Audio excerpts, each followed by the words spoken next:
जय हिंद साथियों, नमस्कार। मैं Udayveer Singh Mavi, lecturer in chemistry, आपका स्वागत करता हूं आज एक special capsule course inorganic chemistry के लिए, जिसमें आज हम पढ़ने वाले हैं 2 घंटे में complete periodic classification in one shot. Dear friend, इसके अंदर हम 3 स्टेप्स में इस यूनिट को पढ़ेंगे। सबसे पहले we will talk about the periodic classification of element and basic laws, Dobereiner, Newland, Lothar Meyer, Mendeleev and modern periodic law. Then we will talk about the modern periodic table, division in groups, periods and blocks, and after that we will completely study the different blocks of periodic table S, P, D and F block with questions for IITG and NEET examinations. So dear friend, let's start and please enjoy. साथियों नमस्कार, मैं उदयवीर सिंह मावी आपका स्वागत करता हूं periodic classification of element की master class के अंदर। और प्यारे साथियों, आज के वीडियो में हम लोग डिस्कस करेंगे all the concept related to inorganic chemistry and belongs to the unit periodic classification of element.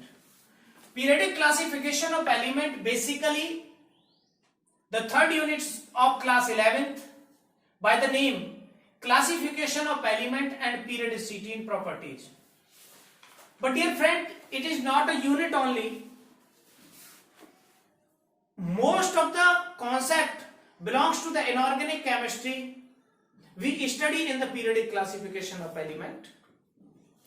So today we will talk about mostly concept of unit number 3 class 11th and S block element, P block element, chemical bonding and molecular structure, P block element of class 12th, D and F block element of class 12th and coordination compound. Dear friend, inorganic chemistry के mostly जो concept हैं वो आज हम यहां से पढ़ के चलेंगे। इस यूनिट के 3 हिस्से रहेंगे। सबसे पहला जो हिस्सा रहेगा वो रहेगा हमारा laws of classification.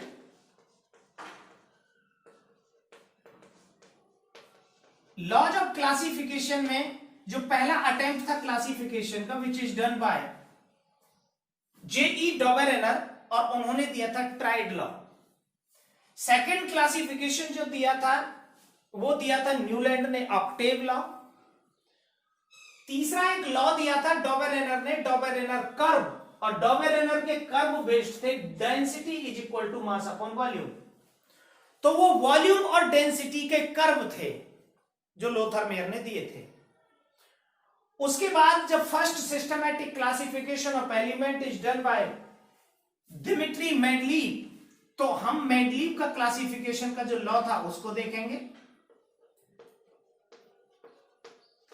Mendeleev's classification, और मेंडलीव के क्लासिफिकेशन में कुछ ड्रॉबैक्स रह गए थे जो बाद में पूरा किए गए मॉडर्न पीरियडिक लॉ से, which is given by Henry Moseley. Modern periodic law and modern periodic table which is given by Niel Bohr. तो ये हमारा बेसिक पार्ट रहेगा जिसके बारे में हम जानेंगे। सबसे पहले हम शुरुआत यहीं से करेंगे। जो सेकंड पार्ट हमारा रहेगा वो रहेगा फिजिकल प्रॉपर्टीज, जो हम स्टडी करेंगे कुछ बेसिक प्रॉपर्टीज को लेकर,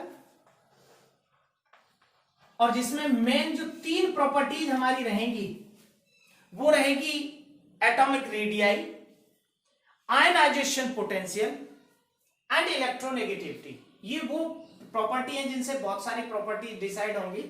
उसमें हम एनोमेलस बिहेवियर भी स्टडी करेंगे, डायगोनल रिलेशनशिप को भी स्टडी करेंगे, इनर्ट पेयर इफेक्ट को भी रीड करेंगे, screening effect, length and contraction, there are so many properties. Then we will talk about the chemical properties, और जब हम इन केमिकल प्रॉपर्टीज का जिक्र करेंगे तो इसके अंदर बहुत सारे unlimited number of trends are there, और हम टोटल 5 केमिकल प्रॉपर्टीज को डिस्कस करेंगे। उसमें एक सबसे मेजर केमिकल प्रॉपर्टी हमारी रहेगी ऑक्सीडेशन स्टेट, जो कि हम पूरी पीरियडिक टेबल के लिए डिस्कस करेंगे। अगर आप इस एक वीडियो को देखते हो तो आपको ये प्रॉपर्टी किसी भी यूनिट में, एस ब्लॉक हो चाहे पी ब्लॉक हो या डी एंड एफ ब्लॉक हो, किसी में अलग से ऑक्सीडेशन स्टेट को पढ़ने की नीड नहीं होगी। तो ये टॉपिक हम कंप्लीट कवर करेंगे। उसके बाद एक कॉमन टॉपिक हमारा रहेगा रिएक्शन विद वाटर। ये सारे पीरियडिक टेबल के एलिमेंट वाटर के साथ रिएक्शन करके किस तरह के कंपाउंड बनाते हैं, एंड द कंपाउंड फॉर्म्ड उनकी नेचर कैसी होती है। Then we will talk about the reaction with oxygen, और ये भी हम पूरी पीरियडिक टेबल के हर ग्रुप के लिए स्टडी करेंगे। ऑक्सीजन के साथ रिएक्शन, मोस्टली कंपाउंड ऑक्साइड बनाएंगे, वो ऑक्साइड किस तरह के होंगे, उनका बिहेवियर क्या होगा। देन हम स्टडी करेंगे रिएक्शन विद हाइड्रोजन, तो हाइड्राइड्स बनेंगे, रिएक्शन विद हाइड्रोजन, और लास्ट का हमारा रहेगा रिएक्शन विद हैलोजेंस। ये टोटल हम 5 केमिकल प्रॉपर्टीज डिस्कस करेंगे, और इसके अलावा एक कॉमन केमिकल प्रॉपर्टी रह जाएगा कि कोई भी मेटल नॉन मेटल के साथ कैसे रिएक्शन करेगा, या कोई एक एलिमेंट दूसरे एलिमेंट के साथ कैसे रिएक्शन करेगा। तो अब हम सबसे पहले शुरू करते हैं मेंडलीव के पीरियडिक लॉ से। प्यारे साथियों, मेंडलीव ने जो पीरियडिक लॉ दिया था उसमें कहा था जो प्रॉपर्टीज होती हैं एलिमेंट्स की, physical and chemical properties are the periodic function of their atomic mass, atomic mass पर डिपेंड करती हैं। और मेंडलीव की पीरियडिक जो टेबल और लॉ थी वो फेल हो गया था because of this. Atomic mass वो fails to assign the position for isotopes, fails to assign the position for hydrogen, and also fails to explain the increase in atomic mass which is not regular। बाद में modern periodic table या modern periodic law आया जिसने कहा था जो properties होती हैं फिजिकल और chemical properties are the periodic function of the atomic number Z के पीरियडिक फंक्शन होते हैं। तो बाकी सारी समस्याएं सॉल्व हो गई, और उसके बाद आई पीरियडिक टेबल की बात। तो कुछ हम बेसिक चीजें पीरियडिक टेबल के बारे में जानेंगे, and then we will talk about the some basic properties. तो मॉडर्न पीरियडिक टेबल के बारे में जो आपको सबसे जरूरी जानना है वो है इसके ग्रुप्स, पीरियड्स, उनका इलेक्ट्रॉनिक कॉन्फ़िगरेशन, और किसी न किसी जो ग्रुप या ब्लॉक होगा, हर ग्रुप या ब्लॉक की कुछ स्पेशल प्रॉपर्टीज होंगी, उनके बारे में हम यहां से जानना शुरू करेंगे। एक एग्जांपल के साथ में बताऊं, अगर आपको कोई ग्रुप 6 की स्पेशल प्रॉपर्टी पूछे तो आपको आना चाहिए ये बात, the group 6 element belongs to the iron. Group 6 element shows the maximum oxidation state of the periodic table. This shows the +8 oxidation state. And the group 6 element, a compound osmium, element osmium have the highest highest density. Osmium के compound में उसकी oxidation state +8 होती है, और osmium की density पूरी periodic table में सबसे ज्यादा होती है। तो जब भी कभी डेंसिटी के ट्रेंड की बात आएगी पीरियडिक टेबल में, तो आपको एक बेसिक कॉन्सेप्ट को समझना होगा, वो होगा रेडियस का ट्रेंड। और रेडियस का ट्रेंड हमेशा आयरन वाले 6 ग्रुप पर जाकर बदलता है। रेडियस का जो ट्रेंड है डी ब्लॉक के केस में वहीं जाकर बदलेगा तो हमें कुछ ऐसे जो ग्रुप हैं उनकी प्रॉपर्टीज को भी समझना होगा। तो सबसे पहले हम समझते हैं मॉडर्न पीरियडिक टेबल को। बेसिक स्टडी करेंगे हम मॉडर्न पीरियडिक टेबल की।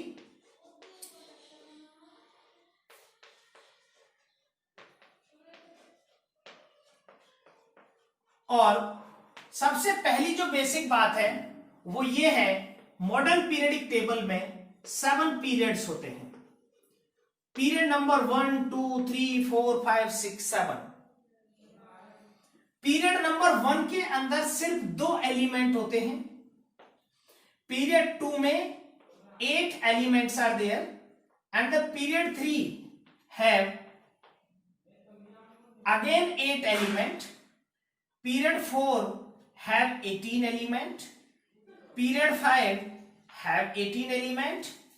Period 6 32 element and period 7 32 elements.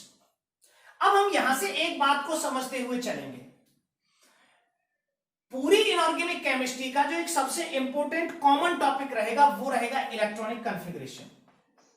Electronic configuration से बहुत बार सीधे क्वेश्चन पूछे जा सकते हैं, और अगर सीधे क्वेश्चन नहीं पूछे जाएंगे तो chemical property, all the chemical properties of element depends on electronic configuration. और कुछ फिजिकल प्रॉपर्टी, जैसे अगर कोई एलिमेंट ऑक्सीडाइजिंग एजेंट होगा, रिड्यूसिंग एजेंट होगा, आयनाइजेशन पोटेंशियल को अफेक्ट करेगा इलेक्ट्रॉनिक कॉन्फ़िगरेशन। और इलेक्ट्रॉनिक कॉन्फ़िगरेशन डिसाइड करेगा किसी भी एलिमेंट का magnetic character. Electronic configuration decide करेगा किसी भी एलिमेंट के जो कंपाउंड है वो कलर्ड होंगे या नहीं होंगे। तो इलेक्ट्रॉनिक कॉन्फ़िगरेशन को जानना सबसे जरूरी है। और इलेक्ट्रॉनिक कॉन्फ़िगरेशन को हम 2 तरीके में पढ़ते हैं, पीरियड्स में और ग्रुप्स में। तो बेसिक चीज मैं आपको यहां बता देता हूं, ये अबव प्रिंसिपल होगा। पहले जो पीरियड होता है उसमें 2 एलिमेंट होते हैं and both 2 element belongs to the 1s। The second period have 8 element and out of these 8 element 2 element belongs to the 2s and remaining 6 element belongs to the 2p. Period third, again the first 2 element belongs to 3s and remaining 6 belong to 3p. In period 4 the first 2 element belongs to 4s and after that 3d started and the next 10 electron belongs to the 3d and remaining 6 belongs to the 4p. Same in period 6, period 5, 5s 2, 4d 10 and 5p 6, तो 18. In period 6 2 element जो सबसे पहले वाले होंगे वो जाएंगे 6s में, after that एक जाएगा 5d में, उसके बाद रिमेनिंग 14। एक क्वेश्चन आता है, बड़ा इंटरेस्टिंग क्वेश्चन है, बहुत बार पूछ लिया जाता है और इससे कई केमिकल प्रॉपर्टीज भी डिसाइड होती है। मैं एक एग्जांपल देके बताता हूं। 12th क्लास के डी ब्लॉक में एनसीईआरटी में क्वेश्चन नंबर 1, उसमें कई सारे एलिमेंट का आपको इलेक्ट्रॉनिक कॉन्फ़िगरेशन पूछा है। एलिमेंट भी दिए हैं, कुछ आयंस भी दिए हैं, और उसी में पूछा है मैग्नेटिक बिहेवियर। तो मैं यहां से एक एग्जांपल देके बताता हूं। जो आपका 6s है, 6s2, ये आप लेंगे जीनन 54। जीनन 54 के बाद रुबिडियम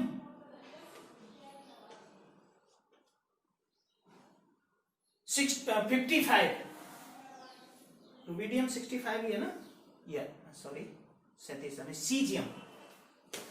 सीजियम 55। तो इसका कॉन्फ़िगरेशन रहेगा 6s1 सीजियम का, और इसके बाद है बेरियम 56 Ba, इसका कॉन्फ़िगरेशन रहेगा जीनन 6s2। अब इस 56 के बाद जब 57 आएगा लेंथेनम, तो लेंथेनम का कॉन्फ़िगरेशन रहेगा जीनन 6s2 और 5d1। ये क्यों होगा? इसके लिए n+l रूल आपको समझना होगा, जो मैं पहले भी एक अलग जगह बता चुका हूं, लेकिन यहां मैं बता देता हूं कि अगर इलेक्ट्रॉन 6th सेल में जाएगा तो तीसरा इलेक्ट्रॉन होगा विच मीन 6p, और अगर इलेक्ट्रॉन 5 में जाएगा तो 5d का होगा विच मीन्स 5+2, तो 6+1 5+2 इज इक्वल टू 7, तो इलेक्ट्रॉन किस में जाएगा 5d में। लेकिन यहां के बाद एक और समस्या आ गई कि इसका 4th सेल भी इनकम्प्लीट है, क्योंकि 4th सेल में अभी तक कितने इलेक्ट्रॉन है 18। तो अगर 57 के बाद ये 57 है, इसका कॉन्फ़िगरेशन आप देखेंगे, और 58 जो सीरियम है, जब हम इसका कॉन्फ़िगरेशन देखेंगे तो ये कॉन्फ़िगरेशन आएगा जीनन 6s2 5d0 और 4f2, the one electron jumps from d to f, और एक इलेक्ट्रॉन f में आ जाएगा 58वां, 58th electron moves to the 4f। तो अब ये 58 का कॉन्फ़िगरेशन रहा। अब जब भी 58 कोई कंपाउंड बनाएगा, सीरियम 58 अगर कोई कंपाउंड बनाएगा तो सबसे पहले ऊपर है 6s, 2 इलेक्ट्रॉन निकल जाएंगे 6s के, उससे नीचे है 5d, तो एक इलेक्ट्रॉन 5d से निकलना था, लेकिन d में तो इलेक्ट्रॉन रहा नहीं, और दोनों कहां चले गए 4f2 में, जो वैलेंसी के इलेक्ट्रॉन थे।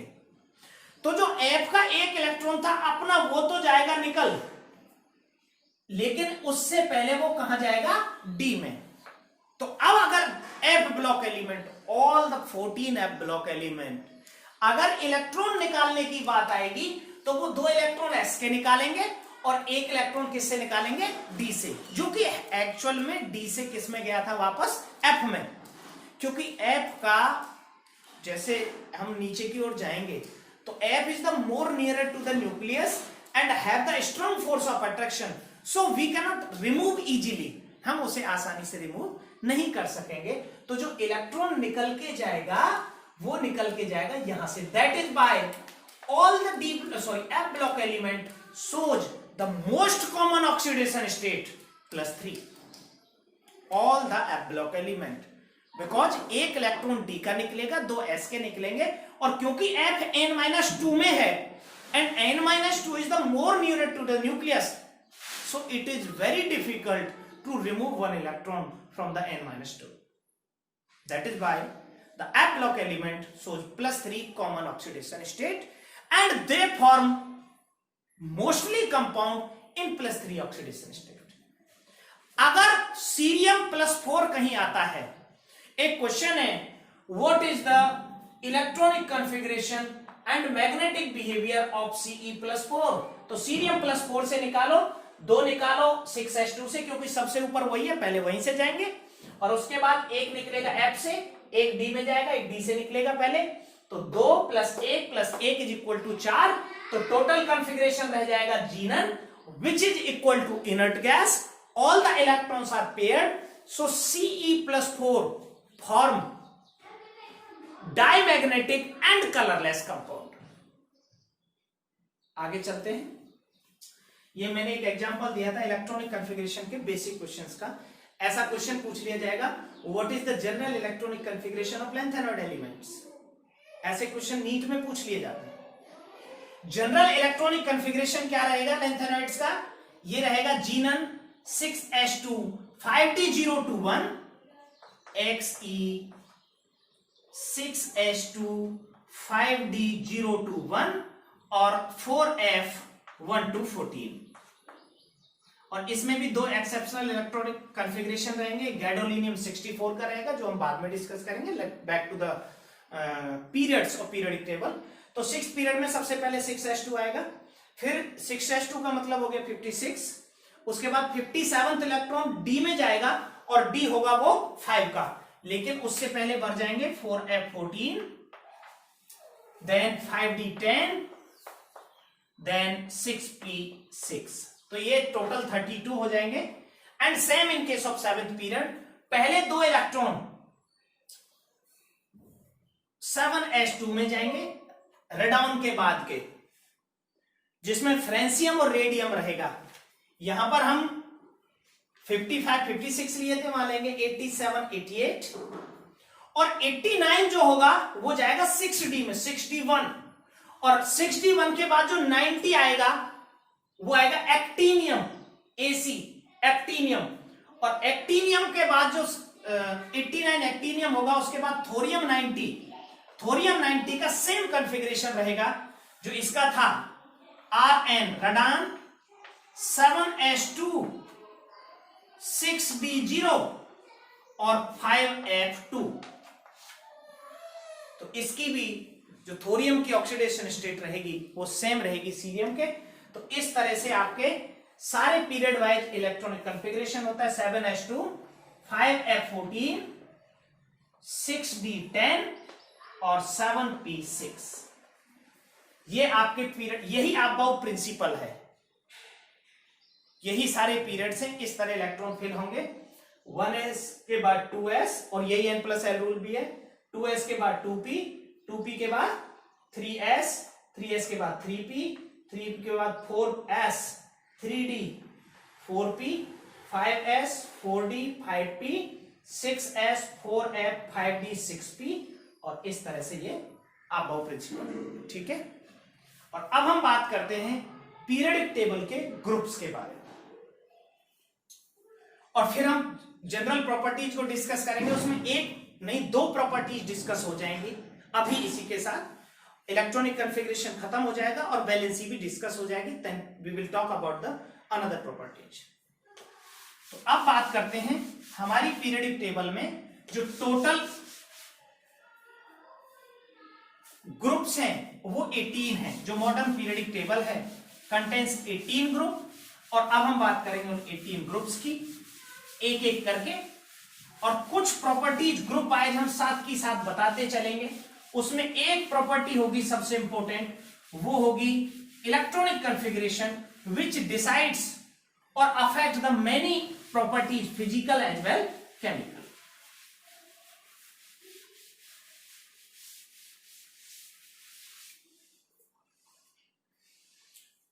तो सबसे पहले पीरियडिक टेबल में 18 ग्रुप हैं और जो पहला ग्रुप है वो है एल्कली मेटल्स का जो एस ब्लॉक का है। मॉडर्न पीरियडिक टेबल में टोटल 3 बातें हमने पढ़नी थी। सबसे पहले 7 पीरियड्स जिनको मैंने एक एक करके आपको बता दिया, फिर 18 ग्रुप्स जो मैं अभी बताऊंगा और फिर 4 ब्लॉक एसपीडीएफ। ये अलग से बताने की जरूरत नहीं पड़ेगी क्योंकि ये इसी के अंदर शामिल हो जाएंगे। तो प्यारे बच्चों, सबसे पहले हम एस ब्लॉक के 2 ग्रुप्स को देखते हैं। ये आपके 11वीं क्लास में एक पूरा यूनिट है और जब हम प्रॉपर्टी डिस्कस करेंगे तो उन यूनिट के साथ ही इसकी डिस्कस करेंगे। एस ब्लॉक एलिमेंट में एक आएगा आपका ग्रुप 1 और एक आएगा ग्रुप 2। जो ग्रुप 1 है उसका नाम है एल्कली मेटल्स। मैं यहां प्रॉपर्टीज भी डिस्कस करूंगा, केमिकल प्रॉपर्टी जब हम डिस्कस करेंगे तो ये सब काम आएंगे। और ये है एल्कलाइन अर्थ मेटल।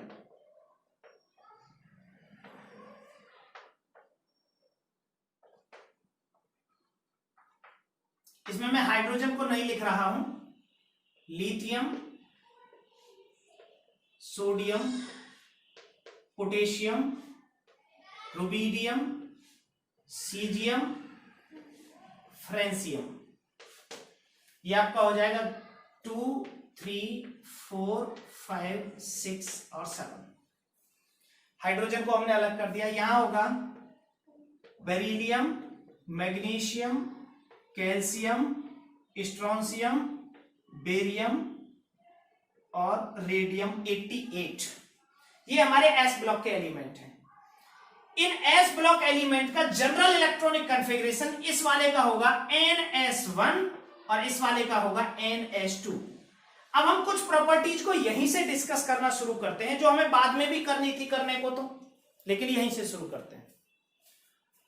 जो ग्रुप 1 एलिमेंट है एल्कली मेटल्स का, क्योंकि उनके लास्ट के सेल में एक इलेक्ट्रॉन है NS1, N मतलब last shell which also known as the valence shell, so they have the valency 1 and because of this 1 valency they form compound in +1 oxidation state, इनके सारे कंपाउंड जो होंगे वो +1 ऑक्सीडेशन स्टेट में बनेंगे। तो ग्रुप 1 की वैलेंसी 1, ग्रुप 1 की oxidation state +1।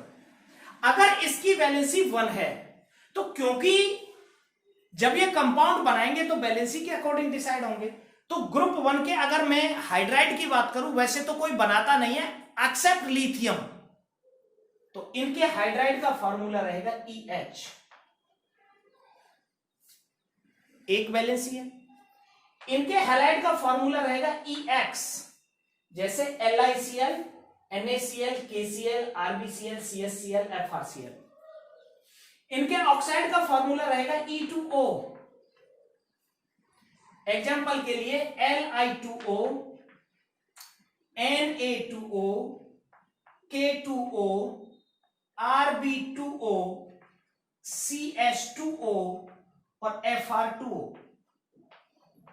This is the formula of oxides of alkali metals. अब क्योंकि ये मेटल्स हैं तो मेटल्स के ऑक्साइड बेसिक होते हैं नेचर में, and their basic character increases down the group, क्योंकि साइज बढ़ेगा तो इलेक्ट्रॉन डोनेटिंग बिहेवियर बढ़ेगा, which is also known as metallic character. So जैसे जैसे हम नीचे की ओर मूव करेंगे, इन एल्कली मेटल्स के बहुत सारी प्रॉपर्टीज रेडियस पे डिपेंड करती हैं, तो रेडियस बढ़ती जाएगी। एक और बात मैं बता दूं,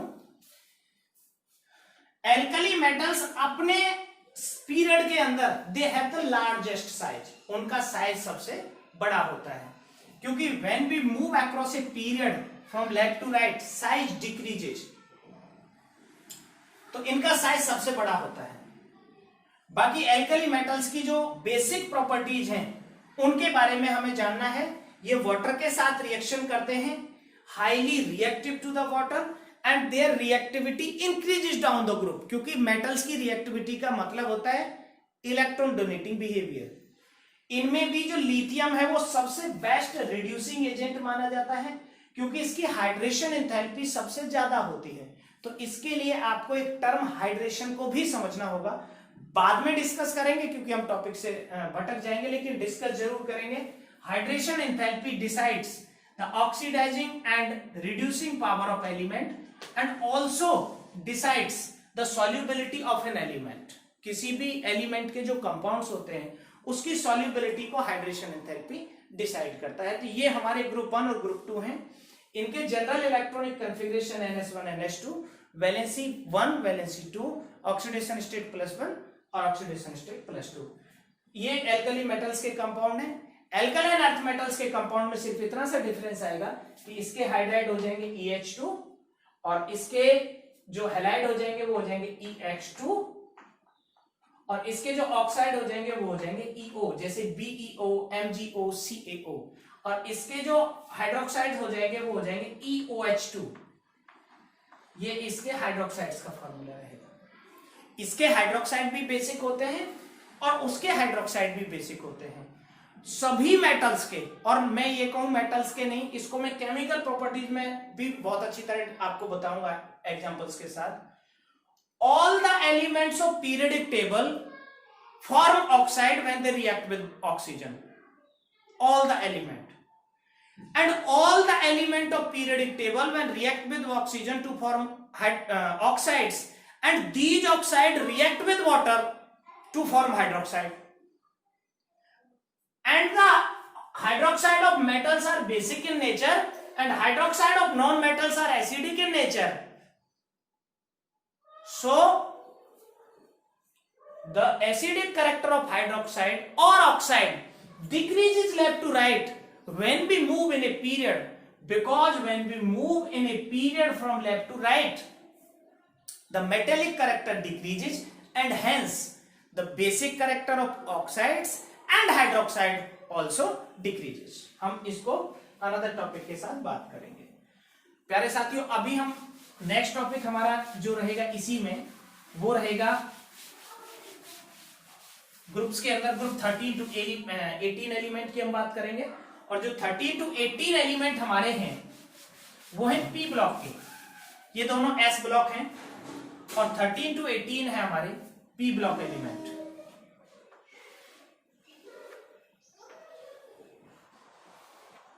ये 13 ग्रुप, 14 ग्रुप, 15, 16, 17 और 18। 13 group boron family, 14 group, 15 group nitrogen family, 16 oxygen, 17 halogen और 18 जीरो ग्रुप और इनर्ट गैसेस। मैं इसमें हीलियम को नहीं लिख रहा हूं। तो ये जो हमारा पहला वाला पीरियड रहेगा ये सेकंड पीरियड है, दूसरा पीरियड हमारा रहेगा थर्ड है, फोर्थ, फिफ्थ और सेवंथ। अब इसमें हमें यहां कॉमन क्या चीज जाननी है। सबसे पहले मैं बात कर रहा हूं 13 ग्रुप की सेकंड पीरियड में। इसका कॉन्फ़िगरेशन रहेगा 13 ग्रुप का NH2 NP1। The 13 group elements have the electronic configuration NH2 NP1. They have the 3 electron in their valence shell. So the valency of 13 group elements is 3. तो 3 valency होती है इनकी। The 14 group element have general electronic configuration NH2 NP2, have the valency 4. 15 group elements have general electronic configuration NH2 NP3. अब यहां एक दो properties ऐसी हैं जिनको डिस्कस कराना या जिनका जिक्र करना बहुत जरूरी है। जब हम लेफ्ट टू राइट मूव करते हैं तो इस वाले सभी ग्रुप के पी में 1 इलेक्ट्रॉन होता है, या P2 या P3 या P4, P5 और P6। प्यारे साथियों, ये जो इलेक्ट्रॉनिक कॉन्फ़िगरेशन होता है इट अफेक्ट्स मेनी प्रॉपर्टीज। तो जो P3 होता है, क्योंकि P में 6 आ सकते हैं और 3 का मतलब हाफ फील्ड होता है, and according to Hund's principle of maximum multiplicity, अगर हमें कहीं पर 6 इलेक्ट्रॉन भरने हो तो इस तरह भरे जाएंगे 1, 2 एंड 3। तो P3 कहते हैं हम हाफ फील्ड को, और हाफ फील्ड जो कॉन्फ़िगरेशन होता है वो एक्स्ट्रा स्टेबल होता है because of high amount of exchange energy की ज्यादा वैल्यू के कारण। तो जब हम लेफ्ट टू राइट मूव करते हैं तो हमें इलेक्ट्रॉन अगर निकालने की बात है, मीन टू से कि if we want to talk about the ionisation potential, the general trend of ionisation potential is it increases left to right in a period because of decrease in radius. तो जैसे ही हम इधर चलते हैं तो यहां तक बढ़ता है, लेकिन जो 16 ग्रुप होता है उसका 15 ग्रुप से कम होता है, because we can not remove electron from P3 easily. ये स्टेबल कॉन्फ़िगरेशन है, तो इसके कंपैरिजन में 16 ग्रुप से इलेक्ट्रॉन को इजीली रिमूव किया जा सकता है। इसी तरह जब हम और आगे की तरफ चलेंगे तो क्योंकि लेफ्ट टू राइट जाने पर रेडियस घटती है, मैं रेडियस को एक प्रॉपर टॉपिक की तरह बताऊंगा, पर क्योंकि कई सारे एक्सेप्शंस जो है यहां प्रॉपर्टीज को अफेक्ट कर रहे हैं तो मैं इनको डिस्कस कर रहा हूं कि when we move across a period from left to right the radius of element decreases because of increase in nuclear charge. तो क्या होगा कि 17 ग्रुप से जब हम 18 ग्रुप की तरफ जाएंगे तो जो रेडियस घट रही थी वो बढ़ जाएगी,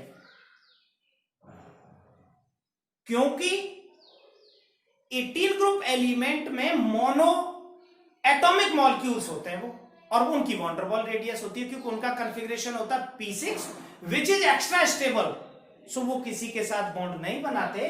सो the radius of 18 group element is larger as compare to 17 group element. तो ये इनके कॉन्फ़िगरेशन रहेंगे P4, P5, P6। इनमें जो वैलेंसी के इलेक्ट्रॉन्स रहेंगे वो रहेंगे 3, 4, 5, 6, 7, 8।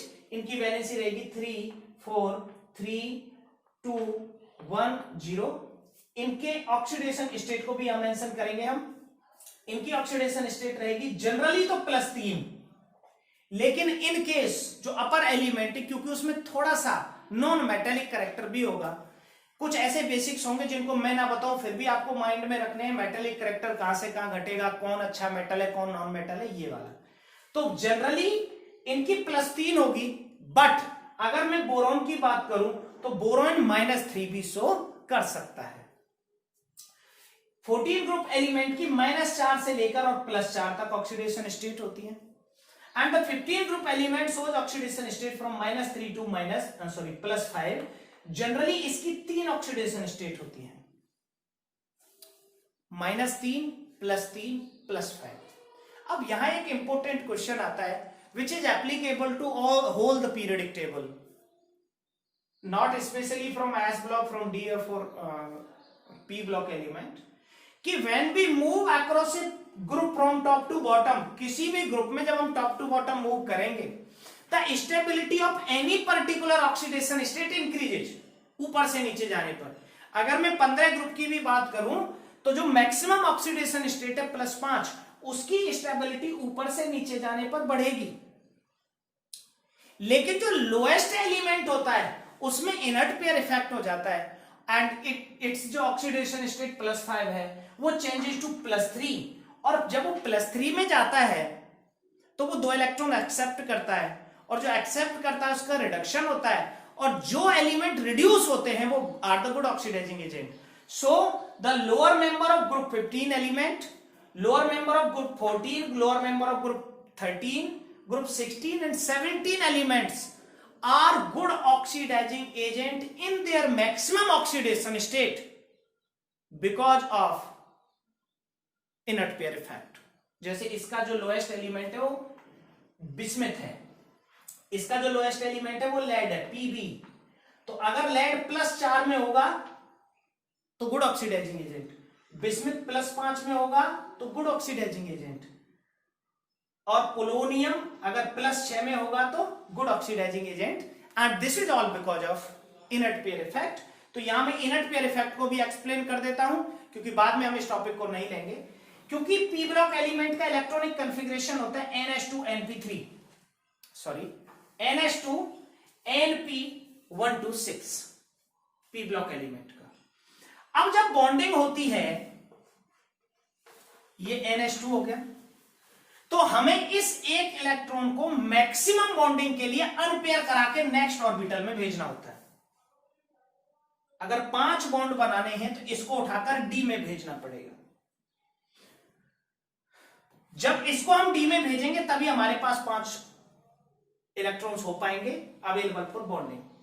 लेकिन in case of the lowest member, इसके जस्ट पहले, यहां जब हम 6th पीरियड की बात करेंगे तो इस पीरियड के जो 6th पीरियड में इसके जस्ट पहले आ जाता है 4f, और 4f के कारण हो जाता है लेंथेनाइड कॉन्ट्रैक्शन, जिससे साइज बहुत ज्यादा घट जाता है, और साइज घटने से s के ये जो 2 इलेक्ट्रॉन हैं ये न्यूक्लियस के नजदीक आ जाते हैं, साइज कॉन्ट्रैक्ट करता है, and these 2 s electron come more near to the nucleus and it is very difficult to unpair this electron, so we have need to provide more energy, हमें ज्यादा एनर्जी देनी पड़ेगी टू अनपेयर द इलेक्ट्रॉन। और जैसे bond बन जाएगा तो bond बनाने के कारण, क्योंकि इनका बड़ा साइज है, तो बॉन्ड वीक बनेगा and the energy release after the formation of bond is very small. तो टोटल रिएक्शन एंडोथर्मिक हो जाएगी, जो होनी चाहिए थी एक्सोथर्मिक, तो ये स्टेबल नहीं होता। So these 2s electron in the lowest member of P block element, ये पी ब्लॉक में इसलिए होता है क्योंकि इसके जस्ट पहले f आता है यहां पर, तो f से साइज कॉन्ट्रैक्ट करता है, जैसे साइज कॉन्ट्रैक्ट करेगा इसका अट्रैक्शन न्यूक्लियस से बढ़ जाएगा, और जैसे इसका अट्रैक्शन न्यूक्लियस से बढ़ेगा ये अनपेयर्ड होने से मना कर देंगे, तो सिर्फ जो p के इलेक्ट्रॉन है, चाहे वो यहां पर 1 हो, यहां पर 2, यहां पर 3, 4 और 5 है, सिर्फ वही इलेक्ट्रॉन बॉन्डिंग में पार्टिसिपेट कर पाएंगे। And this reluctance of NH2 electron from the chemical bonding in the lowest member of p block element called inert pair effect, and because of this inert pair effect the possibility for the stable maximum oxidation state is least in case of the lower members। और ऐसा ऊपर वाले members में भी नहीं होता क्योंकि ऊपर वाले मेंबर्स के पास d ऑर्बिटल अनअवेलेबल होता है, which will be later talk in the topic anomalous behavior of element। तो this is all about the p block element। और पी ब्लॉक में 17 ग्रुप हमारा है हैलोजेंस का, which are the good non metals. Non metallic character ऊपर से नीचे जाने पर डाउन होगा, लेफ्ट टू राइट जाने पर बढ़ेगा। 18 ग्रुप इनर्ट गैसेज का है जिसे हम 0 ग्रुप एलिमेंट भी कहते हैं। ये जो नॉन मेटल्स हैं कोवेलेंट बॉन्ड बनाते हैं और ये आयनिक बॉन्ड भी बनाते हैं मेटल्स के साथ। तो आयनिक बॉन्ड बनाने की जो नेचर है वो आगे जाने पर बढ़ती है और पीछे जाने पर घटती है, कोवेलेंसी की जो नेचर है वो बढ़ जाती है। तो ये हम बाद में डिस्कस करेंगे। तो ये हमारा रहा एस ब्लॉक एलिमेंट। अब हम कुछ प्रॉपर्टीज है आपको डिस्कस करेंगे डी ब्लॉक एलिमेंट की। डी ब्लॉक एलिमेंट को रखा गया है एस और पी ब्लॉक एलिमेंट के बीच में, और इनका हम दूसरा भी नाम इन्हें दे सकते हैं, वो है ट्रांजिशन एलिमेंट। प्यारे साथियों, जो ट्रांजिशन एलिमेंट होते हैं इनको ये नाम इसीलिए दिया गया because in these last electron enters to n-1। Transition element 12th class में एक चैप्टर है अलग से, लेकिन ऐसी कुछ प्रॉपर्टीज हम आपके साथ डिस्कस करेंगे जो बहुत स्पेशल है ट्रांजिशन एलिमेंट की, और वो हम यहीं डिस्कस करेंगे इसी टॉपिक के अंदर, फिजिकल और केमिकल के साथ नहीं कर पाएंगे। तो ये जो प्रॉपर्टीज हम यहां पढ़ने वाले हैं उनके बारे में पहले थोड़ा सा समझेंगे। सबसे पहले जो प्रॉपर्टी हमें पढ़नी है वो या जो समझना है डी ब्लॉक के बारे में, ये बहुत स्पेशल एलिमेंट होते हैं क्योंकि ये बहुत टिपिकल मेटल्स होते हैं, और जिन्हें हम सच में मेटल कहते हैं वो यही होते हैं। इन ट्रांजिशन एलिमेंट का जनरल इलेक्ट्रॉनिक कॉन्फ़िगरेशन 3D का देखिए पहले, इसका होता है NH2 n-1d 1 to 10। इसका भी सेम ही होता है, लेकिन इसका थोड़ा चेंज होता है NH2 n-2f 14 और n-1d 1 to 10, और इसका भी सेम ही होता है इसके जैसा। तो ये तो इनका जनरल इलेक्ट्रॉनिक कॉन्फ़िगरेशन हुआ। अब क्योंकि इसमें इलेक्ट्रॉन n-1 में भी जाता है और ns में भी जाता है, तो इसके कारण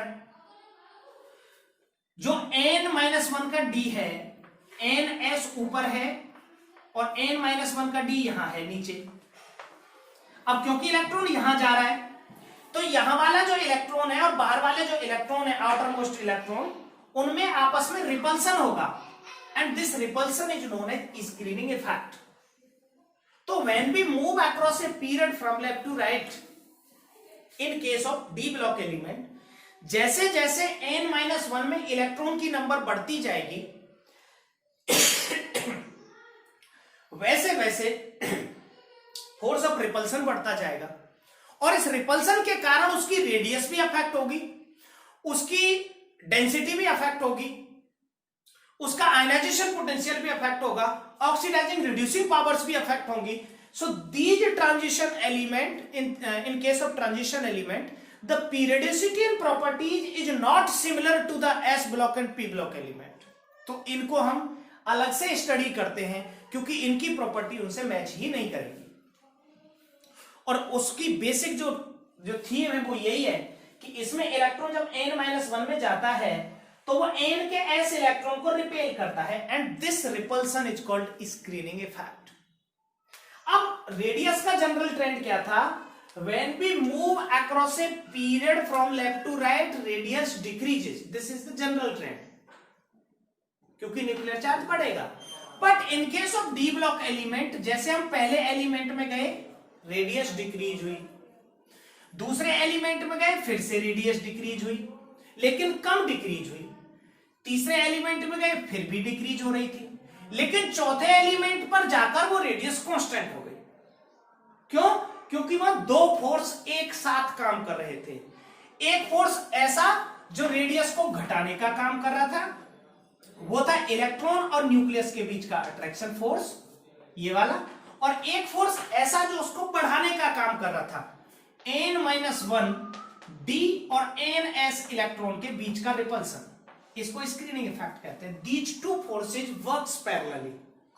In case of transition element, when we move across a series or period from left to right, the radius first decreases क्योंकि उसका attraction स्क्रीनिंग इफेक्ट से ज्यादा होता है, लेकिन after some time these two opposite factors becomes equal and hence there is no definite change in the radius. और अगर radius में चेंज नहीं होगा तो आयनाइजेशन पोटेंशियल में भी कोई चेंज नहीं होगा, ऑक्सीडाइजिंग रिड्यूसिंग पावर्स भी अफेक्ट होंगे, बहुत सारी प्रॉपर्टी अफेक्ट होंगी। बट जैसे जैसे हम पीरियडिक टेबल की ओर पीछे की ओर मूव करते हैं तो ये स्क्रीनिंग इफेक्ट अट्रैक्शन से ज्यादा होता जाता है, और जैसे ही स्क्रीनिंग इफेक्ट ज्यादा होगा रेडियस बढ़ने लग जाएगी। अब रेडियस से बढ़ने लग जाएगी तो आयनाइजेशन पोटेंशियल घटने लग जाएगा. So we can remove easily electron from the outer from the last element of transition series. तो जनरली आयनाइजेशन पोटेंशियल का ट्रेंड होता था it decreases left to right in a period, लेकिन यहां ऐसा नहीं है. पहले घटेगा, फिर सेम रहेगा, फिर बढ़ जाएगा. और यही कारण होता है कि जो लास्ट एलिमेंट होते हैं ट्रांजिशन सीरीज के, Zn, Cd और Hg, इनसे इलेक्ट्रॉन को इजीली रिमूव किया जा सकता है.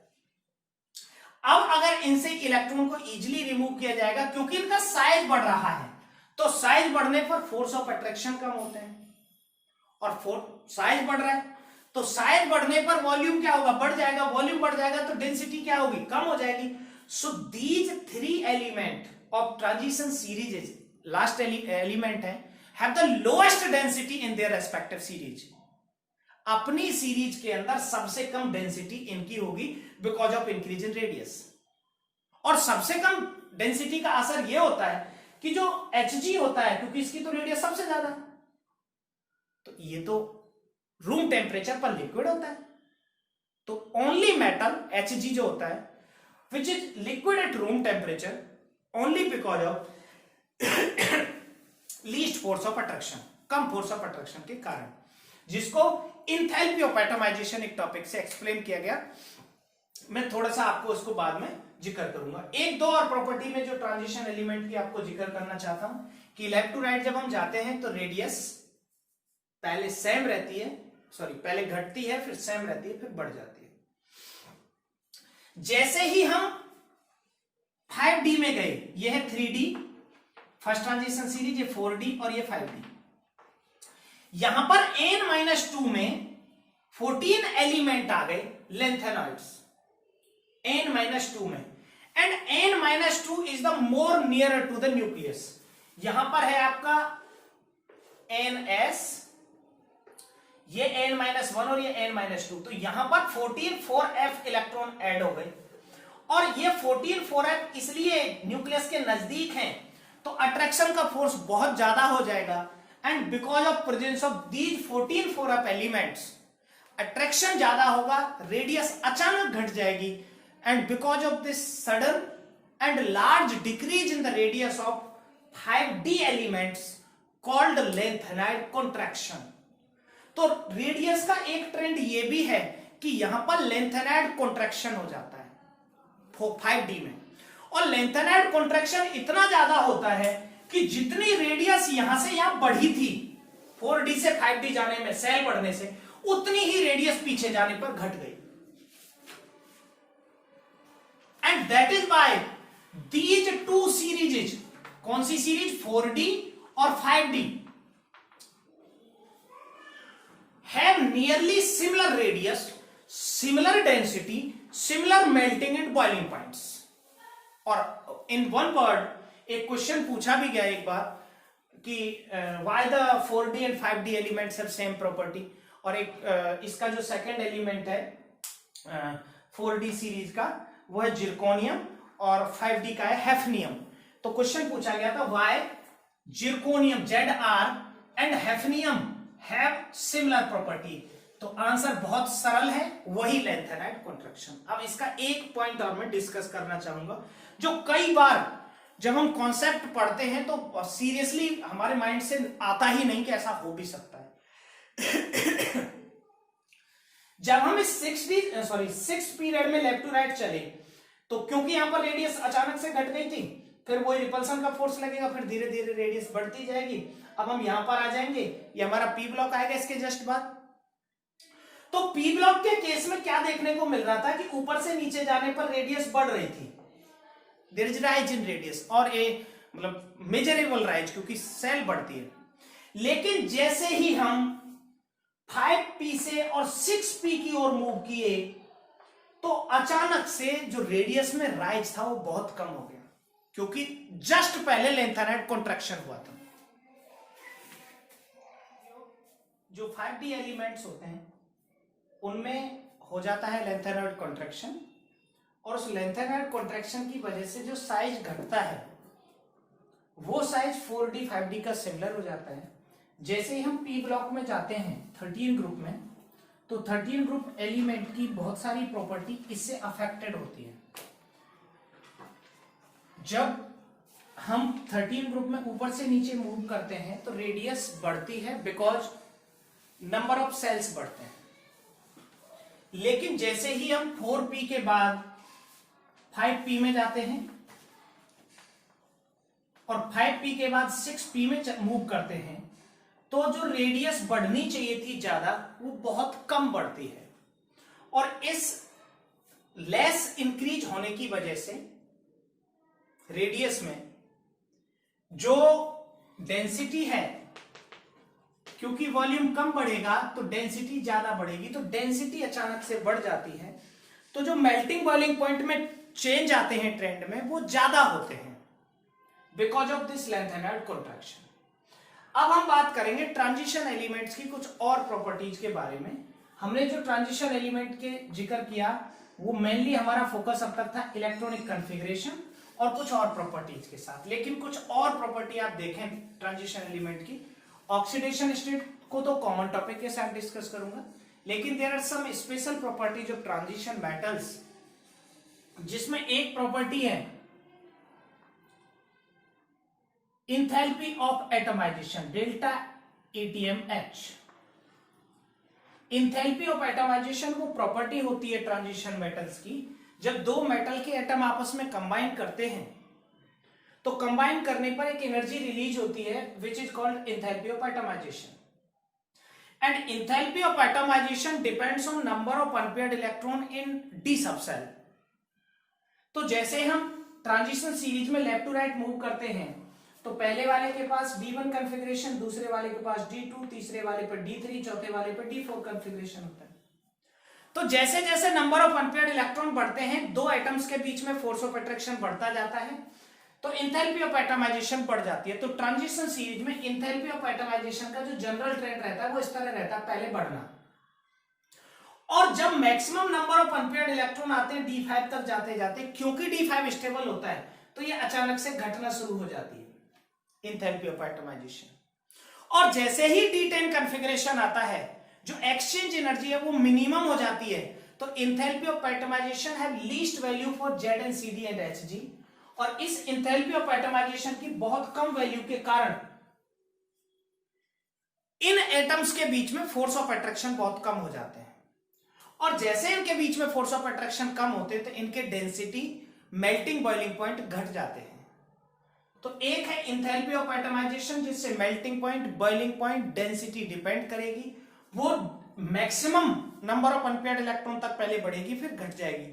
और यही कारण होता है कि पहली सीरीज में क्रोमियम का और तीसरी सीरीज में टंगस्टन का मैक्सिमम आपको मेल्टिंग पॉइंट देखने को मिलेगा। अगर ये क्वेश्चन जनरली, ये जनरल क्वेश्चन है कि भाई तीसरी ट्रांजिशन सीरीज में टंगस्टन का ही सबसे ज्यादा क्यों होता है, तो टंगस्टन की एंथैल्पी ऑफ एटमाइजेशन सबसे ज्यादा होती है। Hg का सबसे कम क्यों होता है? Hg तो लिक्विड है रूम टेम्परेचर पर, क्योंकि Hg की एंथैल्पी ऑफ एटमाइजेशन सबसे कम होती है बिकॉज जिनके D10 कॉन्फ़िगरेशन होते हैं वो D इलेक्ट्रॉन को एक्सचेंज नहीं कर पाते, और D इलेक्ट्रॉन को एक्सचेंज न कर पाने के कारण उनकी एंथैल्पी ऑफ एटमाइजेशन लेस होती है। अब हम बात करेंगे इसकी सेकंड प्रॉपर्टी की। जो ट्रांजिशन एलिमेंट्स होते हैं ये कॉम्प्लेक्स बनाते हैं, इनकी कॉम्प्लेक्स फॉर्मिंग नेचर होती है।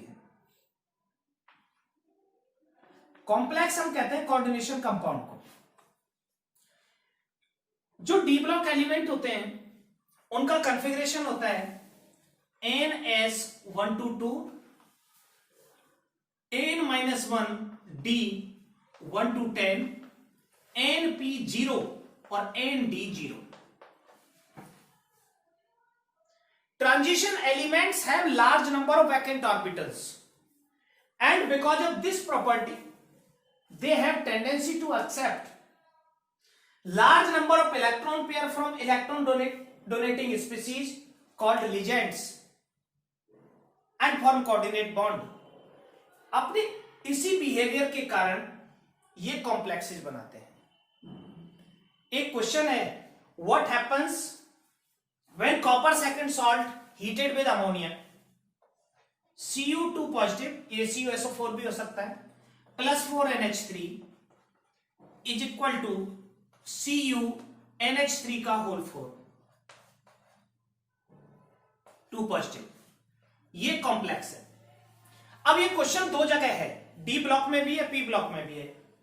डी ब्लॉक में क्वेश्चन है why transition element form complexes, तो आंसर इज दैट कि they have the large number of vacant orbitals, so they have nature to accept large number of electron and form coordinate bond. और P block में ऐसे है why ammonia have complex heating behavior, तो ammonia के पास lone pair of electron होते हैं, ये इसको डोनेट कर देते हैं, ये अपने ऑर्बिटल्स में एक्सेप्ट कर लेते हैं एंड दे फॉर्म कॉम्प्लेक्सेस। इसके अलावा ट्रांजिशन एलिमेंट गुड कैटलिस्ट होते हैं। अब ये क्वेश्चन बताए why transition elements behave as good catalyst. अब इसके दो आंसर हैं। पहला आंसर है इनकी सरफेस रफ होती है, खुरदुरी, and because of rough surface उनके ऊपर एडजॉर्प्शन बहुत ज्यादा होता है, उनका सरफेस एरिया ज्यादा होता है, and because of more surface area reactant की कंसंट्रेशन ज्यादा होती है, सो रेट ऑफ रिएक्शन वो चेंज कर देते हैं and they behave as good catalyst. एक इनकी प्रॉपर्टी है, ये पैरामैग्नेटिक होते हैं, और इनका जो पैरामैग्नेटिक मोमेंट है इसको मेजर किया जाता है म्यू के टर्म में। Mu is equal to under root n plus 2 Bohr magneton, जहां n अनपेयर्ड इलेक्ट्रॉन की संख्या है। Transition elements and their compound are magnetic in nature because of presence of unpaired electron in their D subshell. अब अगर किसी के पास unpaired electron नहीं है, जैसे Zn2 पॉजिटिव, तो वो डायमैग्नेटिक होगा, लेकिन अगर अनपेयर्ड इलेक्ट्रॉन है तो वो पैरामैग्नेटिक होगा। तो अगर मैग्नेटिक बिहेवियर किसी का चेक करना हो तो उसका कॉन्फ़िगरेशन निकाल के अनपेयर्ड इलेक्ट्रॉन फाइंड करेंगे। जैसे Fe है आयरन, तो Fe का कॉन्फ़िगरेशन होता है 4s2 3d6। अगर Fe का कोई कंपाउंड बने, इसमें 4 अनपेयर्ड इलेक्ट्रॉन है, तो आयरन जो है वो पैरामैग्नेटिक है नेचर में। लेकिन अगर हम Fe2 पॉजिटिव की बात करें तो यहां से चले जाएंगे 2 इलेक्ट्रॉन, तो कितने अनपेयर्ड रहेंगे? 4। लेकिन अगर हम Fe3 पॉजिटिव की बात करें तो Fe3 पॉजिटिव में 1 इलेक्ट्रॉन यहां से भी चला जाएगा, तो अनपेयर्ड इलेक्ट्रॉन हो जाएंगे 5। तो ये पैरामैग्नेटिक बिहेवियर भी शो करते हैं। नेक्स्ट हमारा क्वेश्चन है, topic, sorry not question, formation of coloured ion.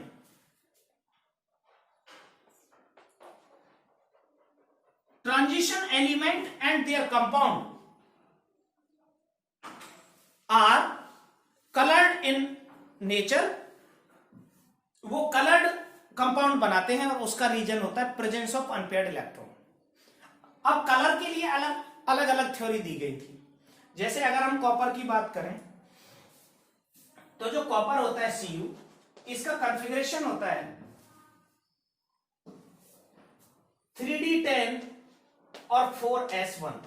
लेकिन जैसे इसने 2 इलेक्ट्रॉन निकाले तो 1 इलेक्ट्रॉन यहां से निकलेगा, 1 यहां से, तो इसका हो जाएगा 3d9, और 3d9 में 1 अनपेयर्ड इलेक्ट्रॉन होता है। उस 1 अनपेयर्ड इलेक्ट्रॉन के कारण जो कॉपर 2 पॉजिटिव के कंपाउंड है वो मोस्टली ब्लू इन कलर होते हैं।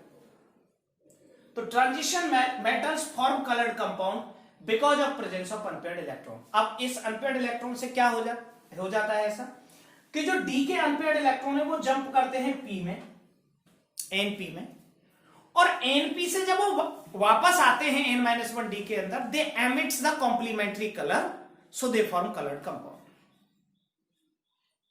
और एक बहुत इंपॉर्टेंट प्रॉपर्टी है ट्रांजिशन एलिमेंट की, वो है अलॉय फॉर्मेशन। ये अलॉयज बनाते हैं, alloys are the mixed metals. अब अलॉय बनने के पीछे भी रीजन है कि कौन अलॉय बनाएगा, कौन अलॉय नहीं बनाएगा। अलॉय बनने के पीछे रीजन होता है कि जो मैं ये एलिमेंट आपको बता रहा था 4D और 5D के, जिनके साइजेज नियरली सिमिलर होते हैं, बराबर साइज के जो मेटल्स होते हैं, बराबर मेल्टिंग बॉइलिंग पॉइंट के जो मेटल्स होते हैं, उनको अलग अलग हीट करते हैं और दो मेटल्स को मिक्स कर देते हैं लिक्विड बनाकर। तो उनकी जो इंटरस्टिशियल साइड्स होती हैं उनमें वो एटम आ जाते हैं और वो अलॉय बन जाते हैं, और अलॉय ड्यूरेबल होते हैं, कोरोजन रेजिस्टेंट होते हैं, उनका इजीली ऑक्सीडेशन या कोरोजन नहीं हो पाता उनकी सरफेस पर। तो एक इनका ये इंपॉर्टेंस है, ये अलॉयज बनाते हैं। और एक जो ट्रांजिशन एलिमेंट्स हैं हमारे, ये कॉइनेज मेटल्स होते हैं। तो जितने भी कॉइन्स बनते हैं, सिक्के, वो इन्हीं से बनते हैं। So this is many things about the transition metals जो हम इस पीरियडिक टेबल से जान सकते हैं। और अब हम बात करेंगे कुछ जनरल प्रॉपर्टीज के बारे में जो रहेंगी हमारी पूरी पीरियडिक टेबल के common properties, and then we will talk about the chemicality in properties. आपने पीरियडिक टेबल के 7 पीरियड्स 1 to 7, 18 ग्रुप्स 1 to 18 और 4 ब्लॉक एसपीडीएफ के बारे में जाना। अब जो प्रॉपर्टीज हम पढ़ेंगे transition element of periodic table के लिए, उनमें सबसे पहली प्रॉपर्टी जो है वो है इलेक्ट्रॉनिक कॉन्फ़िगरेशन, जिसको हम डिस्कस कर चुके हैं कई तरीके से। तो इलेक्ट्रॉनिक कॉन्फ़िगरेशन को आप सबसे पहले पीरियड्स में आप बहु प्रिंसिपल से पढ़ेंगे और फिर ग्रुप्स में पढ़ेंगे एसपीडीएफ में। जैसे ग्रुप 1 का NS1, ग्रुप 2 का NH2, ग्रुप 13 का NH2NP1, ग्रुप 14 का NH2NP2, इस तरह से। क्योंकि इलेक्ट्रॉनिक कॉन्फ़िगरेशन बहुत सारी प्रॉपर्टीज को डिसाइड करेगा। एफ ब्लॉक का कॉन्फ़िगरेशन और डी ब्लॉक का कॉन्फ़िगरेशन उनके ग्रुप वाइज पढ़ेंगे, ब्लॉक वाइज। दूसरी प्रॉपर्टी आती है वैलेंसी। वैलेंसी ऊपर से नीचे किसी भी ग्रुप के अंदर हमेशा सेम रहती है, क्योंकि number of electron remain same in a group from top to bottom. But in a period from left to right, valency S block में 1 2, पी ब्लॉक में 3 4 3 2 1 0। पहले वो 4 तक बढ़ेगी और फिर 0 तक घट जाएगी। लेकिन in case of D block और एफ ब्लॉक एलिमेंट, जो वैलेंसी होगी वो बहुत ज्यादा चेंज नहीं होती, वो या तो 2 होगी या 3 होगी। Second property. थर्ड प्रॉपर्टी है हमारी एनोमेलस बिहेवियर। ये बहुत इंपॉर्टेंट है, इससे बहुत सारे रीजनिंग क्वेश्चन बनेंगे। कुछ क्वेश्चंस के एग्जांपल मैं आपको दूंगा। प्यारे साथियों, एनोमेलस बिहेवियर को शो करते हैं सेकंड पीरियड एलिमेंट। तो सेकंड पीरियड में हमारा है lithium, beryllium, boron, carbon, nitrogen, oxygen और फ्लोरीन। अब ये अपने अपने ग्रुप के रिप्रेजेंटेटिव एलिमेंट हैं, क्योंकि सारा ग्रुप इनके अंडर होता है। तो ये साइज में सबसे छोटे होते हैं, इनकी इलेक्ट्रोनेगेटिविटी हाई होती है, डी ऑर्बिटल इनके पास एब्सेंट होता है, and they have ability to form p multiple bond. अपने इन्हीं गुणों के कारण ये अपने मेंबर्स के साथ डिफरेंट बिहेवियर शो करते हैं, और यही डिफरेंट बिहेवियर कहलाता है anomalous behaviour. The first member of each group show different behavior from the rest element of the same group called anomalous behavior, and the reason for anomalous behavior is they are very small in size, high electronegativity, d orbital absent, and ability to form p multiple bond. Example के लिए nitrogen N2 होता है, phosphorus P4 होता है, because nitrogen have ability to form N triple bond N, that is why it exists as N2 while P4 does not form P triple bond P, तो ये exist करेगा P4 की तरह।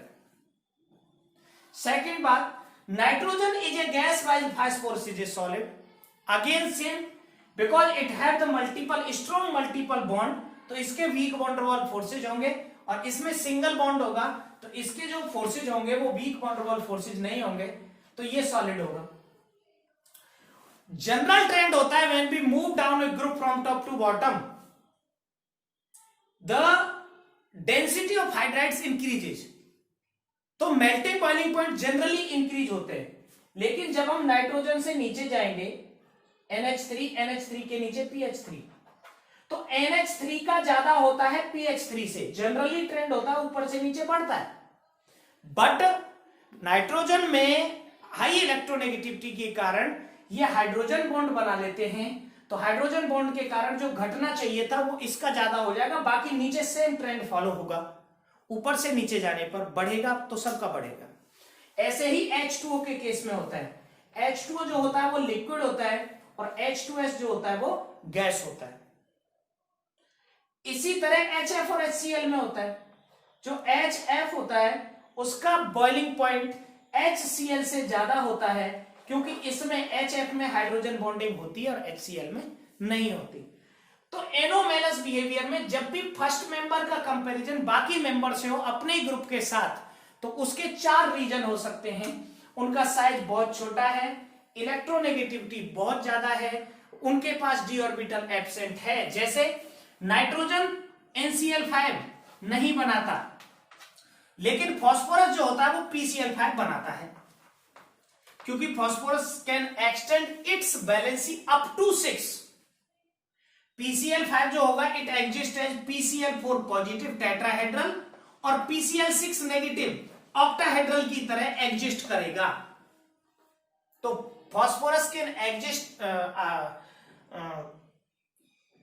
exist in the valency 6, but nitrogen cannot extend its valency more than 4। Nitrogen valency को 4 से ज्यादा extend नहीं कर सकता। तो ये एनोमेलस बिहेवियर की कैटेगरीज में आएंगे।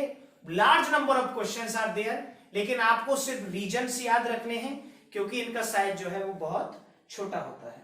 और अब हम बात करेंगे इनके अलावा कुछ और जनरल प्रॉपर्टीज की, जिसमें सबसे पहले शुरुआत हमारी रेडियस के साथ होगी। एटॉमिक रेडियस का general trend left to right जाने पर डिक्रीज होती है, because number of shell remain same and nuclear charge increase regularly. एक एग्जांपल के साथ हम इसको समझेंगे। जैसे सबसे पहला मेंबर Na है तीसरे पीरियड का, 281 कॉन्फ़िगरेशन है, और लास्ट मेंबर क्लोरीन है, 287 कॉन्फ़िगरेशन है। तो इसके पास जो अट्रैक्शन होगा वो 11 इलेक्ट्रॉन और 11 प्रोटॉन का होगा 3 सेल्स में। बट द क्लोरीन है force of attraction between 17 electron and 17 proton, तो लेफ्ट टू राइट जाने पर रेडियस जनरली घटती है। इसके अलावा जो एक्सेप्शंस या कोई और ट्रेंड आता है उनके बारे में मैंने आपको डिस्कस कर दिया था। ट्रांजिशन एलिमेंट्स के केस में होगा और इनर्ट गैसेज के केस में होगा। ट्रांजिशन एलिमेंट में रेडियस के 2 ट्रेंड मैंने बता दिए थे, स्क्रीनिंग इफेक्ट और लेंथेनॉइड कॉन्ट्रैक्शन। तो आपको रेडियस का याद रखना है। रेडियस बहुत सारी प्रॉपर्टीज को अफेक्ट करेगी, आयनाइजेशन पोटेंशियल को अफेक्ट करेगी, रिएक्टिविटी को अफेक्ट करेगी, ऑक्सीडाइजिंग रिड्यूसिंग पावर्स को अफेक्ट करेगी। तो एटॉमिक रेडियस, अगर हम 4 तरीके की रेडियस देखें, covalent radius, ionic radius, metallic radius और वॉन डेर वाल रेडियस, तो इनमें जो सबसे वीक फोर्सेज होते हैं वो वॉन डेर वाल फोर्सेज होते हैं। तो सबसे बड़ी radius van der Waals radius होती है। अगर हम नेगेटिव पॉजिटिव के लिए देखें आइसो इलेक्ट्रॉनिक स्पीसीज में, जैसे Na+, Mg+2, Al+3, F-, O2-, N3-, These all are the isoelectronic species। सभी के पास 10 इलेक्ट्रॉन है। And in case of isoelectronic species जो रेडियस होती है वो पॉजिटिव की घटती है और नेगेटिव की बढ़ती है। अगर एक ही स्पीसीज के लिए हम नेगेटिव, न्यूट्रल और पॉजिटिव तीनों वैल्यू देखें तो सबसे कम रेडियस होगी पॉजिटिव की, क्योंकि एग्जांपल के लिए Na+ है, तो Na+ के केस में इलेक्ट्रॉन है 10 और प्रोटॉन है 11, तो प्रोटॉन का जो अट्रैक्शन होगा 11 प्रोटॉन ज्यादा स्ट्रांगली अट्रैक्ट करेंगे 10 इलेक्ट्रॉन को, सो उसकी रेडियस कम हो जाएगी। अगर रेडियस कम होती है तो आयनाइजेशन पोटेंशियल बढ़ता है। तो जो सक्सेसिव आयनाइजेशन पोटेंशियल्स होते हैं, एक के बाद एक इलेक्ट्रॉन निकालना, तो जैसे हम दूसरा निकालेंगे दूसरा पहले से ज्यादा होगा, और तीसरा निकालेंगे तो तीसरा दूसरे से ज्यादा होगा, क्योंकि पॉजिटिव चार्ज बढ़ने के साथ साथ रेडियस बढ़ जाती है। तो ये जनरल ट्रेंड रहा एटॉमिक रेडियस का। अगला है हमारा आयनाइजेशन पोटेंशियल, और आयनाइजेशन पोटेंशियल का भी सेम ट्रेंड है, जो रेडियस है उसके इनवर्सली प्रोपोर्शनल होता है। इसको हम आईपी या आईईबी कहते हैं। लेफ्ट टू राइट जाने पर इंक्रीज, क्योंकि रेडियस डिक्रीज होती है, और टॉप टू बॉटम जाने पर डिक्रीज, क्योंकि रेडियस इंक्रीज होती है। इसके अलावा आयनाइजेशन पोटेंशियल को जो चीजें अफेक्ट करती हैं उनमें आता है इलेक्ट्रॉनिक कॉन्फ़िगरेशन। अगर आपने, जब हम लेफ्ट टू राइट मूव करते हैं, जैसे सेकंड पीरियड का ही मैं एग्जांपल आपको दूं, लिथियम, लिथियम के बाद beryllium, boron, carbon, nitrogen, oxygen और फ्लोरीन, तो इसमें से पहला इलेक्ट्रॉन इजीली निकलेगा, लेकिन सेकंड इलेक्ट्रॉन के बाद स्टेबल कॉन्फ़िगरेशन आ जाएगा, तो second electron can not remove easily. इसमें से पहला निकलेगा, पहले के बाद दूसरा निकल जाएगा, बट तीसरा इलेक्ट्रॉन, थर्ड जो इलेक्ट्रॉन होगा वो इजीली रिमूव नहीं होगा। लेकिन इसका क्योंकि कॉन्फ़िगरेशन H2 है, तो H2 कॉन्फ़िगरेशन स्टेबल होता है, तो इसका आईपी इससे ज्यादा होगा, और इसका जो पहला आईपी है वो बोरॉन से भी ज्यादा होगा, क्योंकि बोरॉन का कॉन्फ़िगरेशन H2P1 है, तो बोरॉन का पहला इलेक्ट्रॉन जल्दी निकल जाएगा। लेफ्ट टू राइट जाने पर आईपी बढ़ना चाहिए था, या तो घट गया, क्योंकि बेरिलियम का पहला इलेक्ट्रॉन स्टेबल कॉन्फ़िगरेशन से निकलता है। इसी तरह बोरॉन के बाद हम कार्बन की तरफ मूव किए, जनरल ट्रेंड फॉलो होगा, लेफ्ट टू राइट जाने पर बढ़ेगा। नाइट्रोजन की ओर मूव किए, क्योंकि नाइट्रोजन का कॉन्फ़िगरेशन है P3, तो P3 स्टेबल होता है, तो पहला इलेक्ट्रॉन मुश्किल से निकलेगा, और वो इतनी मुश्किल से निकलेगा कि वो ऑक्सीजन से भी ज्यादा एनर्जी लेगा। तो ऑक्सीजन का जो आयनाइजेशन पोटेंशियल है वो नाइट्रोजन के पहले आयनाइजेशन पोटेंशियल से कम होगा। So ionisation potential depends on radius as well number of electron. अगर हम बात करें सोडियम की और मैग्नीशियम का कंपैरिजन करें, तो सोडियम से पहला इलेक्ट्रॉन तो इजीली निकल जाएगा, लेकिन इसके बाद आ जाएगा इनर्ट गैस कॉन्फ़िगरेशन 281, तो 1 इलेक्ट्रॉन निकालने के बाद 28 आ जाएगा P6, और P6 होता है स्टेबल, तो इससे second electron can not remove easily, तो आईपी की वैल्यू बहुत ज्यादा बढ़ जाएगी। अगर किसी में 3 वैलेंस इलेक्ट्रॉन है, जैसे एल्यूमिनियम में, तो एल्यूमिनियम के 3 इलेक्ट्रॉन निकल जाएंगे, एल्यूमिनियम +1, एल्यूमिनियम +2 और एल्यूमिनियम +3। लेकिन इसका जो ट्रेंड होगा वो यही होगा कि IP1 is smaller than IP2 is smaller than IP3। लेकिन अगर इनर्ट गैस कॉन्फ़िगरेशन से निकालेंगे तो इसके आईपी की वैल्यू बहुत बहुत ज्यादा आएगी। तो ये हमारा जनरल ट्रेंड है आयनाइजेशन पोटेंशियल का। डेफिनेशन ये रहेगी, the amount of energy required to remove 1 electron from the outermost shell in isolated gaseous state, it increases left to right in a period and decreases top to bottom in a group, and ionization potential also depends on stability of configuration. The trends of successive ionization potentials are IP1 is smaller than IP2 is smaller than IP3, but it also depends on the stability of configuration. चौथी property है हमारी electron gain enthalpy, और electron gain enthalpy का जो trend होता है generally आप समझेंगे। इलेक्ट्रॉन गेन एंथैल्पी क्या है? When we remove 1 electron from outer, when we add 1 electron in the outermost cell,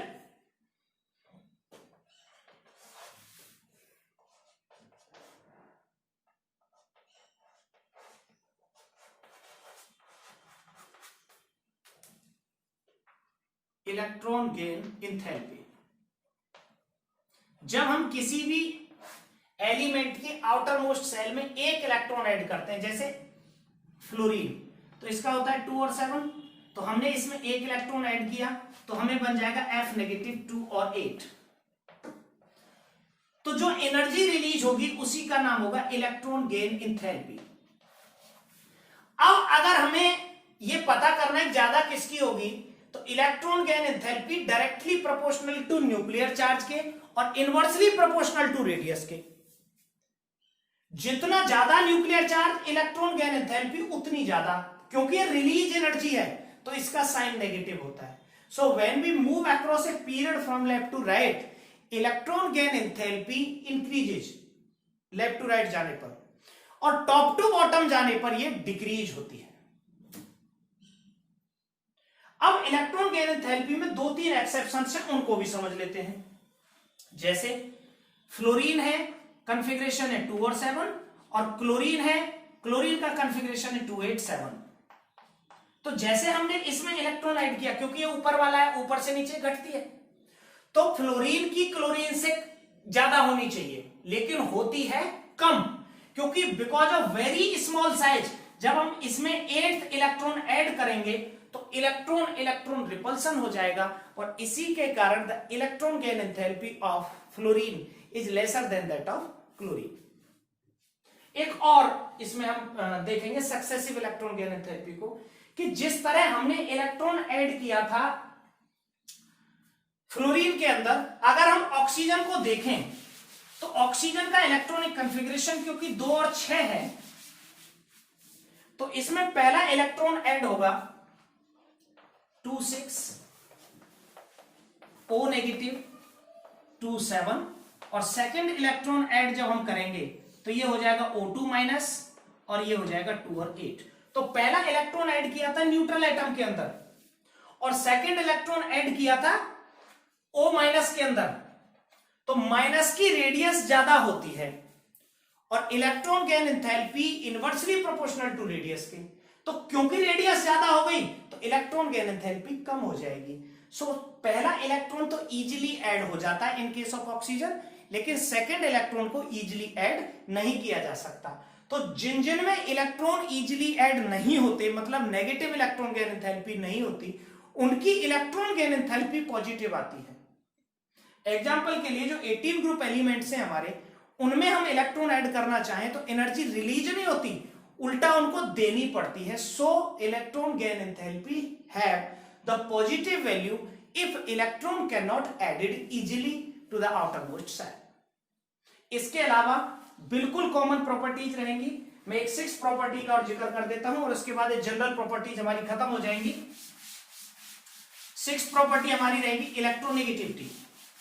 electronegativity है power to attract the shared pair of a covalent bond, electronegativity, और ये inversely proportional होती है radius के। Radius ज्यादा होगी तो इलेक्ट्रोनेगेटिविटी कम, और रेडियस कम होगी तो ये ज्यादा।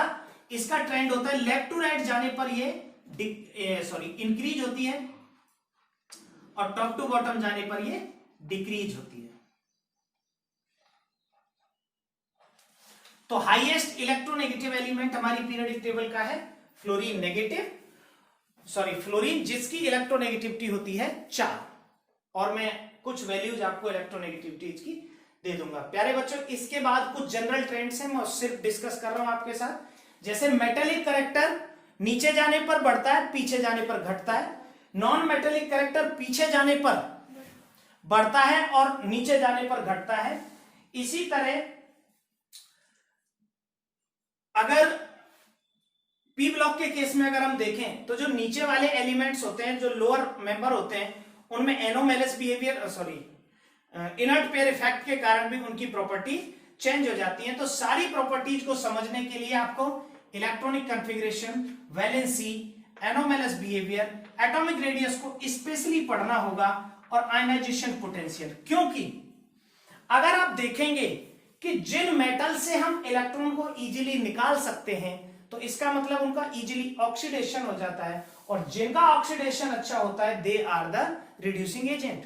तो जो मेटल्स होते हैं जिनके आईपी कम होते हैं वो बहुत अच्छे रिड्यूसिंग एजेंट होते हैं, और जो नॉन मेटल्स होते हैं जिनकी इलेक्ट्रॉन गेन एंथैल्पी बहुत अच्छी होती है, नेगेटिव वैल्यू, वो बहुत अच्छे ऑक्सीडाइजिंग एजेंट होते हैं। So oxidising and reducing behaviour can also be determined by knowing the value of ionization potential and electron gap enthalpy. Now we talk about the chemical properties of elements.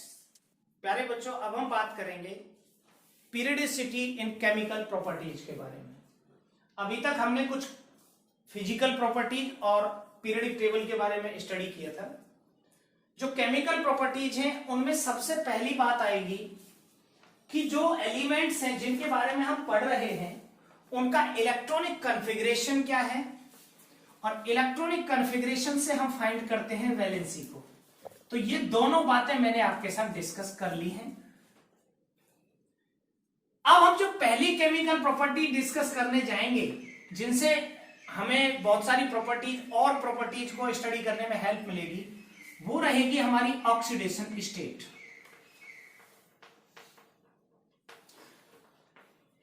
अब ये oxidation state हम group wise पढ़ेंगे, S और P के लिए, और block wise पढ़ेंगे D के लिए। जो हमारे ग्रुप 1 के एलिमेंट हैं जिन्हें हम एल्कली मेटल्स कहते हैं, दे शोज ऑक्सीडेशन स्टेट +1। ये +1 ऑक्सीडेशन स्टेट में कंपाउंड बनाते हैं। ग्रुप 2 के जो एलिमेंट्स हैं वो +2 ऑक्सीडेशन स्टेट में कंपाउंड बनाते हैं। 13 group element form compound in oxidation state -3 to +3। 14 group -4 to +4। 15 group -3 to +5। 16 group -2 to +6। 17 group -1 to +7 and 18 group 0 to +8। इन सबके बीच में जो ट्रांजिशन एलिमेंट्स होते हैं इनकी वेरिएबल ऑक्सीडेशन स्टेट होती है, और ये ऑक्सीडेशन स्टेट शो करते हैं +1 से लेकर और +8 तक। ऑक्सीडेशन स्टेट का मतलब होता है charge present on any atom in their compounds, और ये दो तरह की हो सकती है। एक तो आयनिक ऑक्सीडेशन स्टेट और एक कोवेलेंट ऑक्सीडेशन स्टेट। आयनिक ऑक्सीडेशन स्टेट के लिए एग्जांपल लें हम NaCl। तो Na ने 1 इलेक्ट्रॉन डोनेट किया, Cl ने 1 इलेक्ट्रॉन एक्सेप्ट किया, तो इस पर +1 का चार्ज, इस पर -1 का चार्ज। कोवेलेंट ऑक्सीडेशन स्टेट का मतलब है HCl। हाइड्रोजन और क्लोरीन ने 1-1 इलेक्ट्रॉन शेयर करके कोवेलेंट बॉन्ड बनाया, लेकिन क्योंकि ये ज्यादा इलेक्ट्रोनेगेटिव था तो इस पर पार्शियल नेगेटिव और इस पर पार्शियल पॉजिटिव चार्ज आ गया। तो इस पर जो पॉजिटिव चार्ज है +1 की ऑक्सीडेशन स्टेट, और इस पर जो है वो -1 की ऑक्सीडेशन स्टेट शो करेगा। अब यहां जो पीरियडिक टेबल में समझने की बात है, कौन कितनी ऑक्सीडेशन स्टेट शो करेगा, उसके लाभ या हानि क्या है, प्रॉफिट एंड लॉस। तो सबसे पहले हमें समझना होगा कि ऑक्सीडेशन स्टेट कोई भी एलिमेंट मैक्सिमम कब शो करेगा। मैक्सिमम एलिमेंट कोई ऑक्सीडेशन स्टेट जब शो करेगा जब कोई स्ट्रॉन्ग इलेक्ट्रॉन विड्रॉइंग स्पीसीज उसके साथ अटैच हो। So maximum oxidation state is shown in case of oxides and fluorides only. अगर मैं 16 ग्रुप की बात करूं, 16 ग्रुप की मैक्सिमम ऑक्सीडेशन स्टेट +6 है, तो +6 होगी SF6 में फ्लोरीन के साथ, +6 होगी SO3 में सल्फाइड ऑक्सीजन के साथ। अगर मैं ट्रांजिशन एलिमेंट की बात करूं तो ये है ऑक्सो एनाइन, MN4 की +7 है, MnO4- की ऑक्सो एनाइन है। इसी तरह क्रोमियम की Cr2O7 2- है, या CrO3 है, या V2O5 है, वेनेडियम पेंटाऑक्साइड है। Maximum oxidation state is shown in case of oxide and fluorides only because of their high electronegativity. अब अगर इन दोनों का भी कंपैरिजन करें तो comparatively oxides are better than fluorides, क्योंकि ये मल्टीपल वैलेंसी बना लेते हैं। जहां हमें 6 ऑक्सीडेशन स्टेट के लिए 3 ही ऑक्सीजन चाहिए, वहीं हमें फ्लोरीन चाहिएंगे 6। तो इसके आसपास, एक सल्फर के आसपास जो एकोमोडेशन होगा, जो उनके बीच में हिंड्रेंस होगा, स्टेरिक हिंड्रेंस, उसकी वजह से मोर स्टेबल होते हैं ऑक्सीजन के साथ। एक और इंटरेस्टिंग बात, जब कोई भी एलिमेंट अपनी मैक्सिमम ऑक्सीडेशन स्टेट में होता है तो उसकी रेडियस बहुत छोटी होती चली जाती है, और रेडियस छोटी हो जाने के कारण उसका इलेक्ट्रॉन के लिए अट्रैक्शन बढ़ जाता है, और इलेक्ट्रॉन को अट्रैक्ट करने की जो नेचर है ये होता है रिडक्शन, और जिनके रिडक्शन होते हैं वो बहुत अच्छे ऑक्सीडाइजिंग एजेंट होते हैं। तो आप जब भी केमिस्ट्री में कभी ऑक्सीडाइजिंग एजेंट का जिक्र सुनेंगे तो उनमें बेस्ट ऑक्सीडाइजिंग एजेंट में आएंगे KMnO4 plus 7, OSO4 osmium tetroxide plus 8, K2Cr2O7 plus 6, HNO3 plus 5, nitrogen की प्लस 5 क्योंकि 15 ग्रुप की होती ही मैक्सिमम प्लस 5 है। सो मैक्सिमम ऑक्सीडेशन स्टेट के केस में इनकी ऑक्सीडेशन स्टेट फिर हमेशा घटती है, क्योंकि मैक्सिमम का मतलब मैक्सिमम इलेक्ट्रॉन वो डोनेट कर चुके, तो अब वो एक्सेप्ट करेंगे। एक्सेप्ट करने के पीछे रीजन होता है उनकी छोटी रेडियस और लार्ज न्यूक्लियर चार्ज, और जो इलेक्ट्रॉन एक्सेप्ट करते हैं वो बहुत अच्छे ऑक्सीडाइजिंग एजेंट होते हैं। इसके अपोजिट जिनकी मिनिमम ऑक्सीडेशन स्टेट होती है वो इलेक्ट्रॉन डोनेट करते हैं और वो रिड्यूसिंग एजेंट होते हैं। एग्जांपल के लिए HCl में क्लोरीन की ऑक्सीडेशन स्टेट -1 है, तो ये रिड्यूसिंग एजेंट है, और Cl2O7 में क्लोरीन की ऑक्सीडेशन स्टेट +7 है, तो ये ऑक्सीडाइजिंग एजेंट है। इसी तरह NH3 में नाइट्रोजन की ऑक्सीडेशन स्टेट -3 है, तो रिड्यूसिंग ऑक्सीडाइजिंग एजेंट है, और N2O5 में इसकी +5 है, तो ये ऑक्सीडाइजिंग एजेंट है। तो ऑक्सीडेशन स्टेट बढ़ने के साथ साथ ऑक्सीडाइजिंग पावर भी बढ़ जाती है। अगर कोई एलिमेंट मैक्सिमम और मिनिमम के बीच में ऑक्सीडेशन स्टेट शो कर रहा है, जैसे नाइट्रोजन, HNO2 में नाइट्रोजन की ऑक्सीडेशन स्टेट होती है +1, नो +3, मैं लिख के बताता हूं आपको। इन case of HNO2 the oxidation state of nitrogen is +3, तो ये +4 से कम है और 1 से ज्यादा है HNO2 में, तो इसका होगा ऑक्सीडेशन हो जाएगा HNO3 में, और इसी का रिडक्शन हो जाएगा N2O में या NO में, नाइट्रस ऑक्साइड के अंदर। तो इसको हम कहते हैं डिस्प्रपोर्शनेशन। जब कोई भी एलिमेंट अपनी इंटरमीडिएट ऑक्सीडेशन स्टेट में होता है तो वो डिस्प्रपोर्शनेट हो जाता है, मतलब ऑक्सीडेशन भी और रिडक्शन भी। अब इसी का एसिडिक और बेसिक जो करेक्टर है उससे सीधा सीधा कनेक्शन है। When elements are in their maximum oxidation state, maximum का मतलब इलेक्ट्रॉन एक्सेप्टिंग टेंडेंसी है उनकी, और इलेक्ट्रॉन एक्सेप्टिंग जो होते हैं वो लीविस एसिड कहलाते हैं। So more positive charge more acidic character, more negative charge more basic character, और यही होता है नाइट्रोजन के लिए। जो NH3 है वो बेस है क्योंकि वो -3 में है, और HNO3 है वो +5 में है, तो वो स्ट्रॉन्ग एसिड है।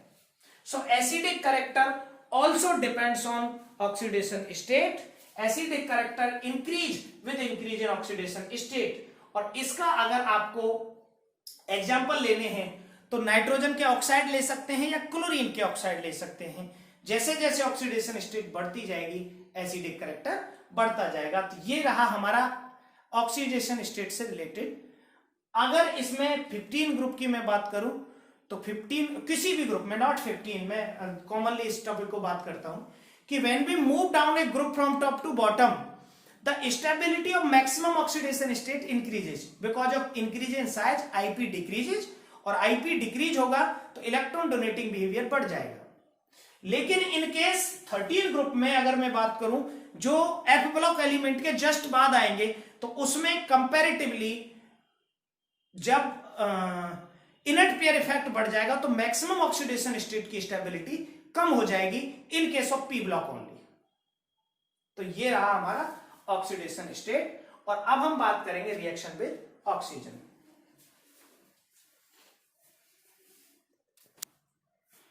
ऑक्सीजन के साथ रिएक्शन करके most of the element of periodic table form oxide.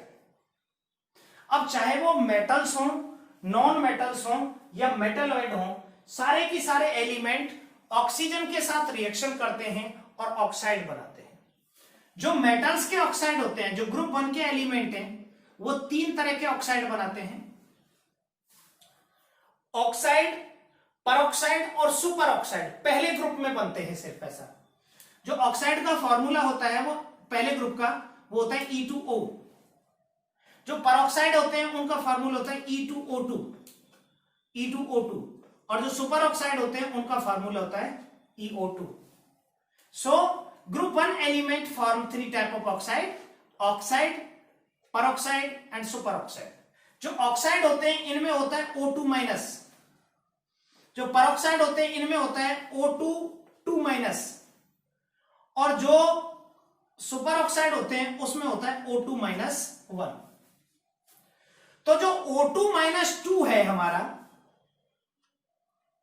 O2 minus 2, ये डायमैग्नेटिक होता है बिहेवियर में, क्योंकि जो O2 है ऑक्सीजन, ये मॉलिक्यूलर ऑर्बिटल थ्योरी के अकॉर्डिंग पैरामैग्नेटिक है।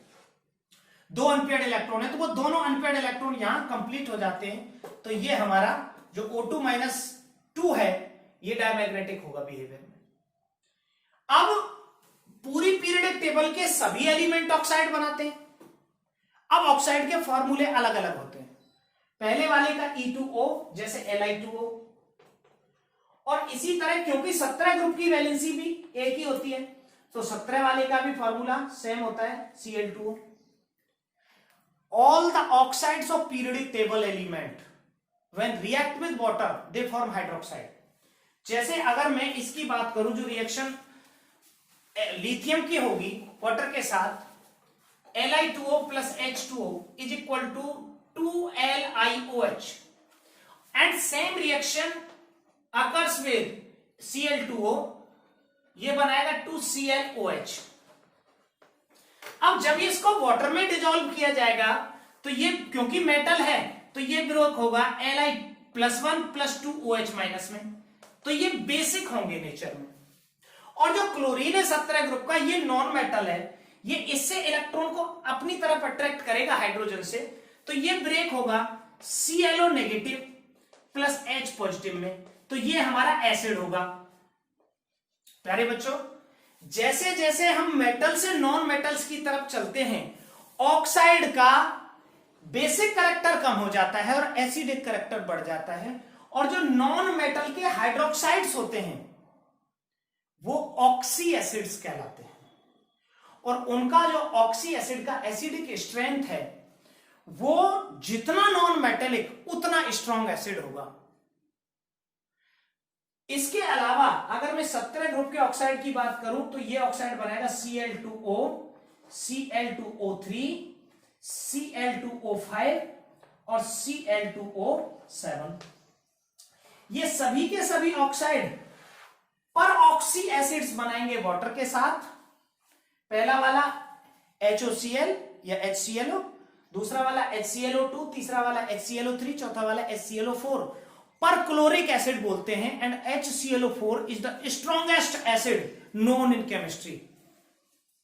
उसमें क्लोरीन पर +7 की ऑक्सीडेशन स्टेट होती है HClO4। तो हम ये इनका एसिडिक ऑर्डर भी अरेंज कर सकते हैं। तो जितने भी एलिमेंट ऑक्साइड बनाएंगे, the behaviour of their oxide depends on their metallic character and the formula of oxide depends on their valency. जैसे आयरन 2 तरह के ऑक्साइड बनाता है क्योंकि वो 2 वैलेंसी शो करता है, Fe2O3 और FeO। इसमें होता है +3 और इसमें होता है +2। इन दोनों को मिलाकर जो आयरन का ऑक्साइड बनता है उसका फॉर्मूला होता है Fe3O4। लेकिन Fe3O4 is the combination of 1 Fe2O3 and 1 FeO। जो नॉन मेटल्स होते हैं they also form the large number of oxide, और इसका एक क्वेश्चन भी आता है, why the nitrogen form large number of oxide. तो कोई भी एलिमेंट उतने ऑक्सीजन बनाएगा जितनी उसकी एबिलिटी होगी पाई बॉन्ड बनाने की।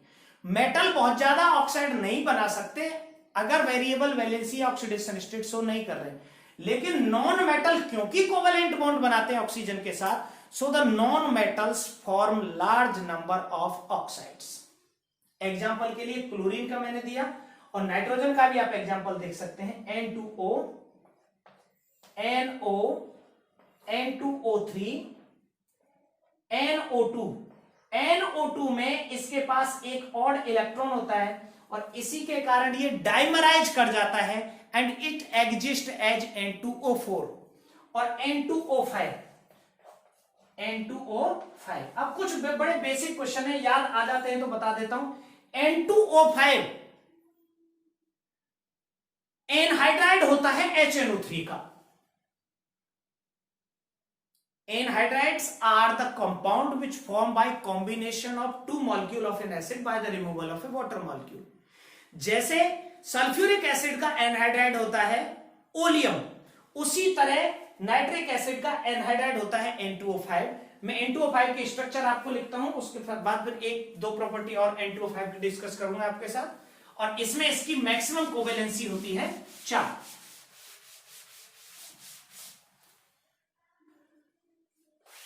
तो जो हमारे 15 ग्रुप के एलिमेंट हैं उनमें नाइट्रोजन बहुत सारे ऑक्साइड बनाता है, लार्ज नंबर ऑफ ऑक्साइड, और उसका रीजन होता है it have ability to form p multiple bond with oxygen. N2O5 की स्ट्रक्चर इस तरह की होती है।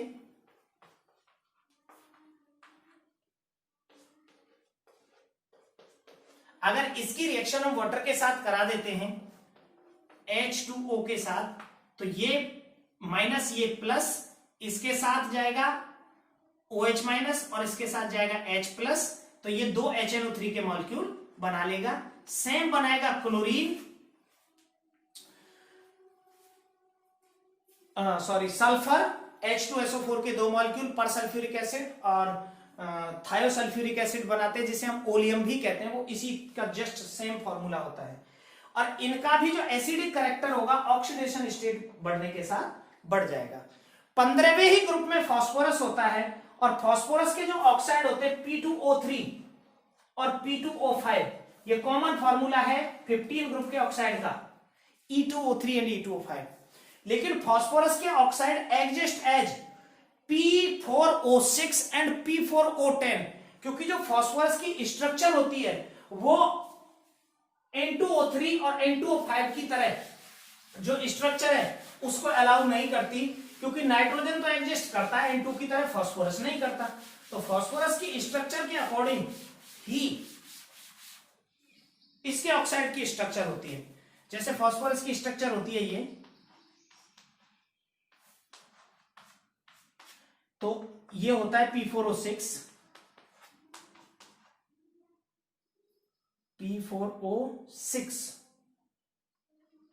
ये है P4O6 और P4O10 में 4 ऑक्सीजन यहां लग जाती है, ये हमारा P4O10 टेट्रा फॉस्फोरस पेंटॉक्साइड। तो ये रहा हमारा रिएक्शन विद ऑक्सीजन। और अब हम बात करेंगे रिएक्शन विद वाटर की।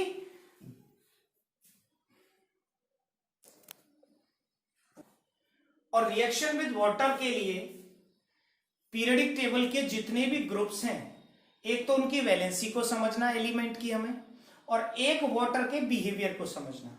तो प्यारे बच्चों, वाटर के साथ जो बिहेवियर पॉसिबल है वो इस तरह का है। वाटर ब्रेक हो सकता है दो हिस्सों में, H positive plus OH negative में, और दूसरा तरीका है वाटर ब्रेक हो सकता है 2H positive plus O2 negative में। अब ये डिपेंड करेगा, क्योंकि वाटर से किसी भी एलिमेंट को क्या निकालना है।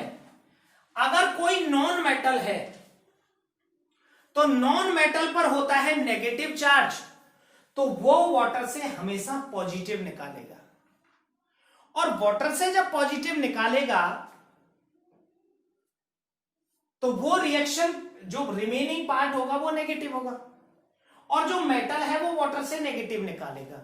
तो all the metals of periodic table react with water to form hydroxide और oxide, while all the non-metals of periodic table react with water to form hydrides। Non metal hydride बनाएंगे और मेटल बनाएंगे oxide या hydroxide. अब ये depend करेगा कि कोई मेटल या कोई नॉन मेटल कितना स्ट्रॉन्ग है। एग्जाम्पल मैं आपको देता हूं, जब क्लोरीन रिएक्शन करेगा वाटर के साथ तो ये दो हिस्सों में टूटेगा, Cl positive plus Cl negative. Plus H positive plus H negative, sorry OH negative.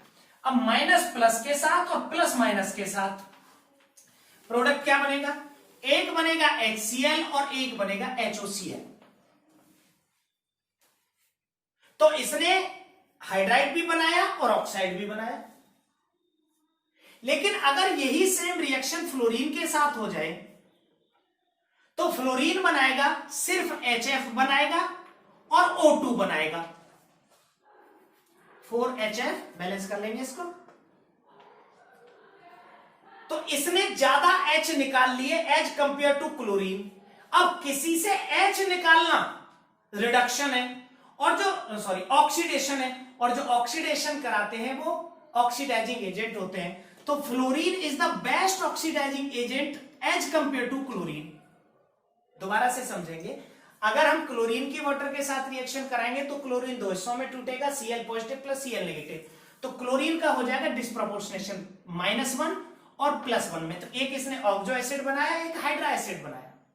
लेकिन अगर यही रिएक्शन फ्लोरीन करे तो फ्लोरीन उससे सिर्फ H निकालेगा, ऑक्सीजन को अलग कर देगा। ऑक्सीजन की यहां ऑक्सीडेशन स्टेट -2 और यहां 0, तो इसने ऑक्सीजन का क्या करा दिया, ऑक्सीडेशन।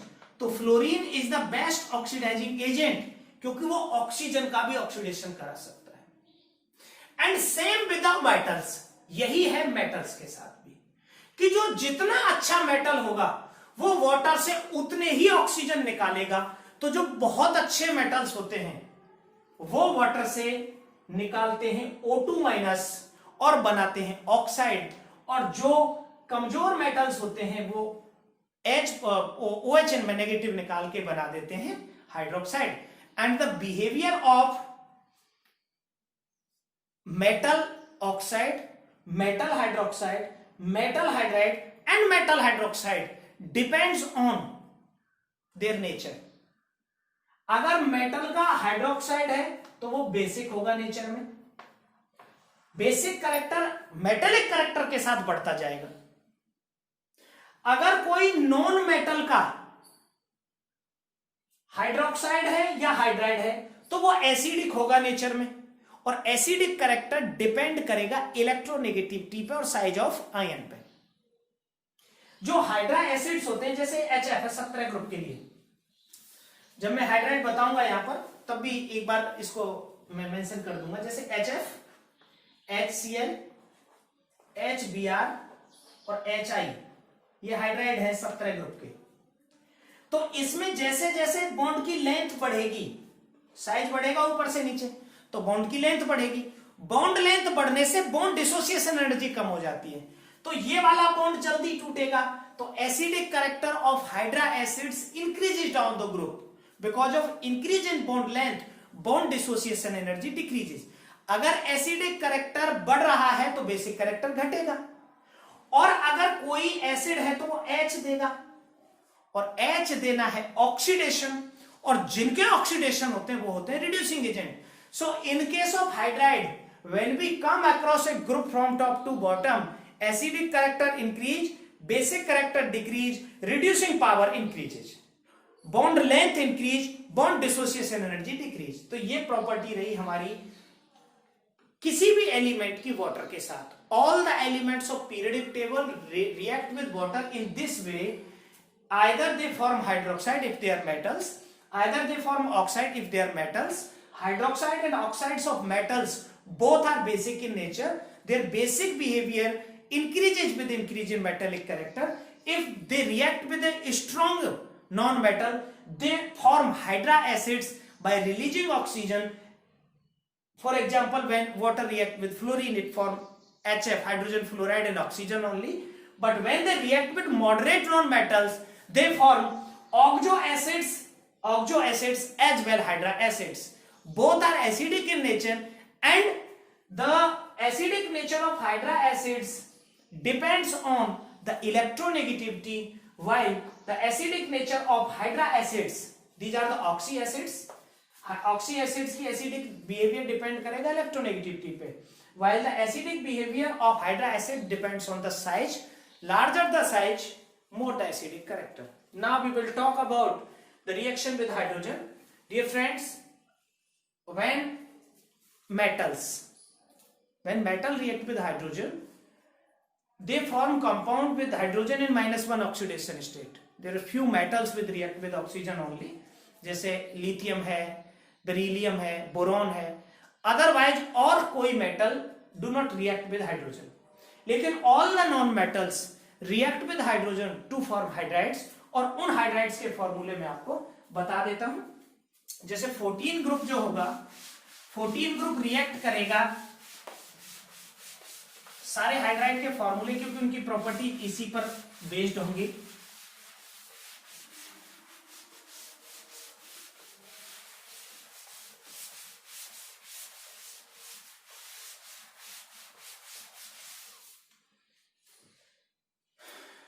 फोर्टीन ग्रुप हमारा है कार्बन फैमिली,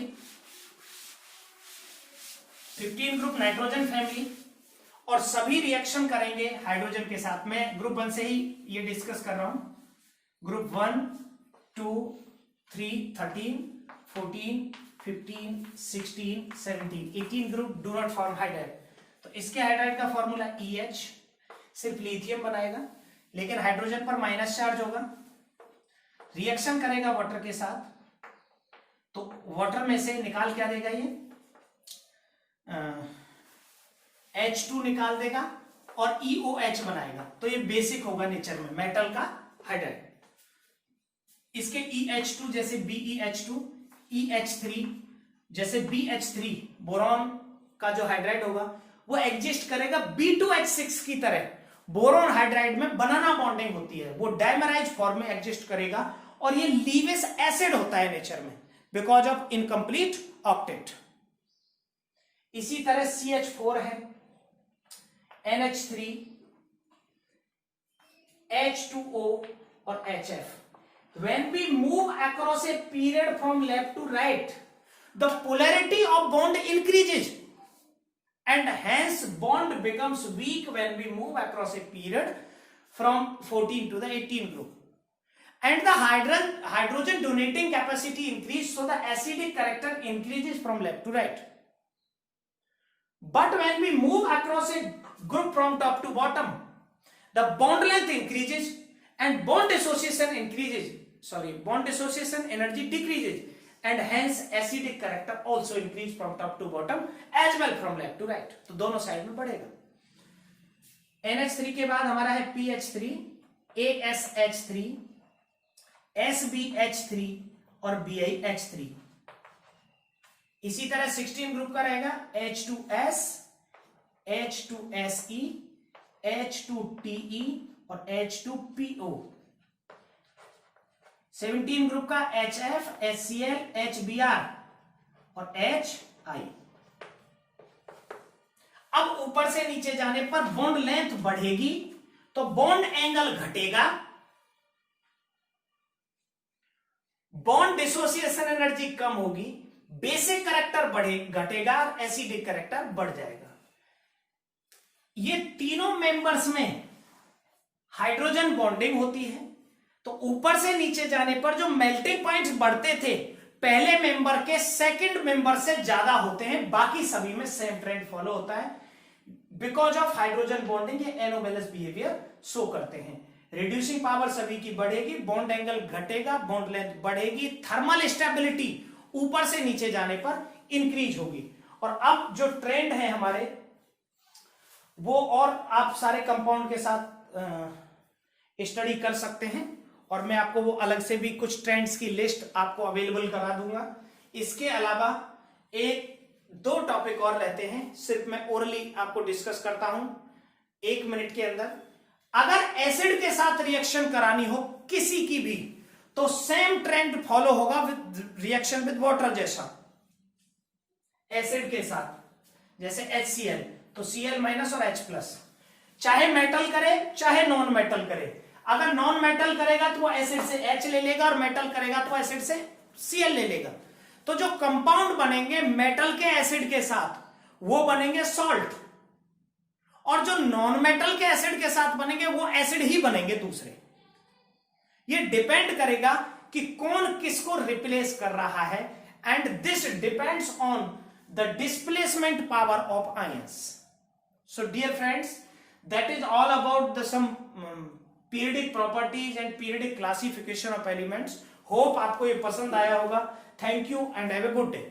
प्यारे बच्चों, ये हैं कुछ एग्जांपल्स आपके लिए. ग्रुप 1 के एलिमेंट्स हैं, इनकी मैंने आयनिक रेडियसेस की वैल्यू आपके लिए दी है. अगर मैं ग्रुप 1 के एलिमेंट देखता हूं, लिथियम, सोडियम, पोटेशियम, रुबिडियम और सीजियम +1 आयंस को, तो इसकी जो रेडियस आएगी निकलकर वो आएगी 76 pm, 102 pm, 138 pm, 153 pm और 167 pm. ये है आयनिक रेडियस. अगर मैं पीरियड के अंदर देखता हूं, तो जब हम लेफ्ट टू राइट मूव करते हैं तो लिथियम +1 का जो आयन है इसकी रेडियस 76 pm, बेरियम +2 का 31 pm, बोरॉन +3 का 27. तो जब हम लेफ्ट टू राइट गए रेडियस रेगुलरली डिक्रीज हुई जैसे जैसे चार्ज बढ़ा. लेकिन अगर हम यहां देखते हैं तो नाइट्रोजन के ऊपर -3 का चार्ज है, इसकी 171 पिकोमीटर, ऑक्सीजन पर -2 जो आयन है उसकी 140 और फ्लोरीन जो नेगेटिव है उसकी 133. तो प्यारे बच्चों, अगर आप इन्हीं आयंस की एटॉमिक रेडियसेस देखेंगे तो जो कैटाइन की रेडियस है वो एनाइन से छोटी एटम से छोटी होगी और जो एनाइन की रेडियस है वो उससे बड़ी होगी. तो मैं सभी के एग्जांपल बताऊंगा आपको एक एक करके. आइए देखते हैं कुछ और एग्जांपल्स के साथ. अब ये देखेंगे जो हमारे एलिमेंट थे, जैसे कार्बन के मैंने तीनों केस आपके लिए बताए थे. Single bonded covalent radius carbon की 77 पिकोमीटर, डबल बॉन्डेड 67 और ट्रिपल बॉन्डेड 60. तो जैसे जैसे बॉन्ड बढ़ेंगे, बॉन्ड ऑर्डर बढ़ेगा, वैसे वैसे रेडियस कम होती जाएगी. इट मींस अगर किसी का 0 ऑर्डर है तो उसकी रेडियस सबसे ज्यादा होगी. इसी तरह नाइट्रोजन का single bonded single bond N का जो कोवलेंट रेडियस है वो 70 pm, डबल बॉन्ड का 62 pm और ट्रिपल बॉन्ड का 55 pm. Same for the boron, single bonded का 88 pm, डबल बॉन्डेड का 71 pm और ट्रिपल बॉन्डेड का 64 pm. तो जैसे जैसे नंबर ऑफ बॉन्ड या बॉन्ड ऑर्डर बढ़ेगा रेडियस कम होती जाएगी. जैसे जैसे पॉजिटिव चार्ज बढ़ेगा रेडियस कम होती जाएगी, नेगेटिव चार्ज बढ़ेगा रेडियस बढ़ती जाएगी. अब आप देखेंगे पीरियड्स के अंदर रेडियस का ट्रेंड किस तरह से चेंज होता है. अगर मैं सेकंड पीरियड का ट्रेंड देखता हूं तो सेकंड पीरियड में लिथियम की 152 pm है, जो मैंने समझाया था कि जैसे जैसे हम लेफ्ट टू राइट मूव करते हैं रेडियस बढ़ती चली जाती है. तो 152, 112, 88, 77, 70, 66, 64 और जैसे हम इनर्ट गैसेज की तरफ जाते हैं रेडियस अचानक से बढ़ जाती है क्योंकि इसकी वॉन्डरवॉल रेडियस होती है. तो लेफ्ट टू राइट जाने पर रेडियस इसीलिए कम होती है क्योंकि न्यूक्लियर चार्ज रेगुलरली इंक्रीज होता है. अगर आप थर्ड पीरियड की बात देखेंगे तो सेम ट्रेंड फॉलो होगा थर्ड पीरियड के अंदर. तो ये रहा पीरियड का ट्रेंड. पीरियड में रेडियस इंक्रीज होती है लेफ्ट टू राइट, डिक्रीज होती है लेफ्ट टू राइट जाने पर क्योंकि उनमें न्यूक्लियर चार्ज बढ़ता है एंड सेल रिमेन सेम. अगर हम यही सेम ट्रेंड ग्रुप के अंदर देखते हैं तो ग्रुप में क्या देखते हैं हम. अगर हम ग्रुप 1 के एलिमेंट देखते हैं, हाइड्रोजन तो हम उसमें कंसीडर ही नहीं करते क्योंकि वो दोनों तरह की प्रॉपर्टी रखता है, मेटल नॉन मेटल जैसी. लेकिन लिथियम की 152, 186. तो जैसे हम ऊपर से नीचे गए लिथियम से पोटेशियम सोडियम तक बहुत अच्छी रेडियस इंक्रीज हुई, फिर यहाँ काफी इंक्रीज हुआ, फिर यहाँ पर भी रेडियस इंक्रीज हुआ. तो एस ब्लॉक के केस में when we move down a group from top to bottom radius increase regularly because number of cells बढ़ते हैं. अगर यही सेम ट्रेंड हम पी ब्लॉक के लिए देखेंगे तो जो 13 ग्रुप होगा उसमें टॉप टू बॉटम रेडियस पहले जो थर्ड पीरियड होगा उस तक बढ़ेगी, लेकिन फोर्थ पीरियड में जाकर जो रेडियस का जो ट्रेंड है वो थोड़ा सा चेंज हो जाएगा क्योंकि बीच में स्क्रीनिंग इफेक्ट आएगा डी ब्लॉक का. एंड सेम रहेगा 6p में और वहां पेनिट्रेशन इफेक्ट आएगा p का. तो जो ऊपर से नीचे जाने पर रेडियस को काफी ज्यादा बढ़ना चाहिए था उसमें काफी चेंज नहीं आता. और ये रेडियस है 18 ग्रुप की, ऊपर से नीचे जाने पर रेगुलरली इंक्रीज होगी. सो in a group from top to bottom radius increases regularly and in a period from left to right radius decreases regularly. So ये आप कुछ एग्जांपल्स देख सकते हैं और अगले वीडियो में हम बात करेंगे बाकी जो प्रॉपर्टीज हमारी पीरियोडिसिटी हमें पढ़नी है उनके बारे में। So thank you students, thank you and have a good day.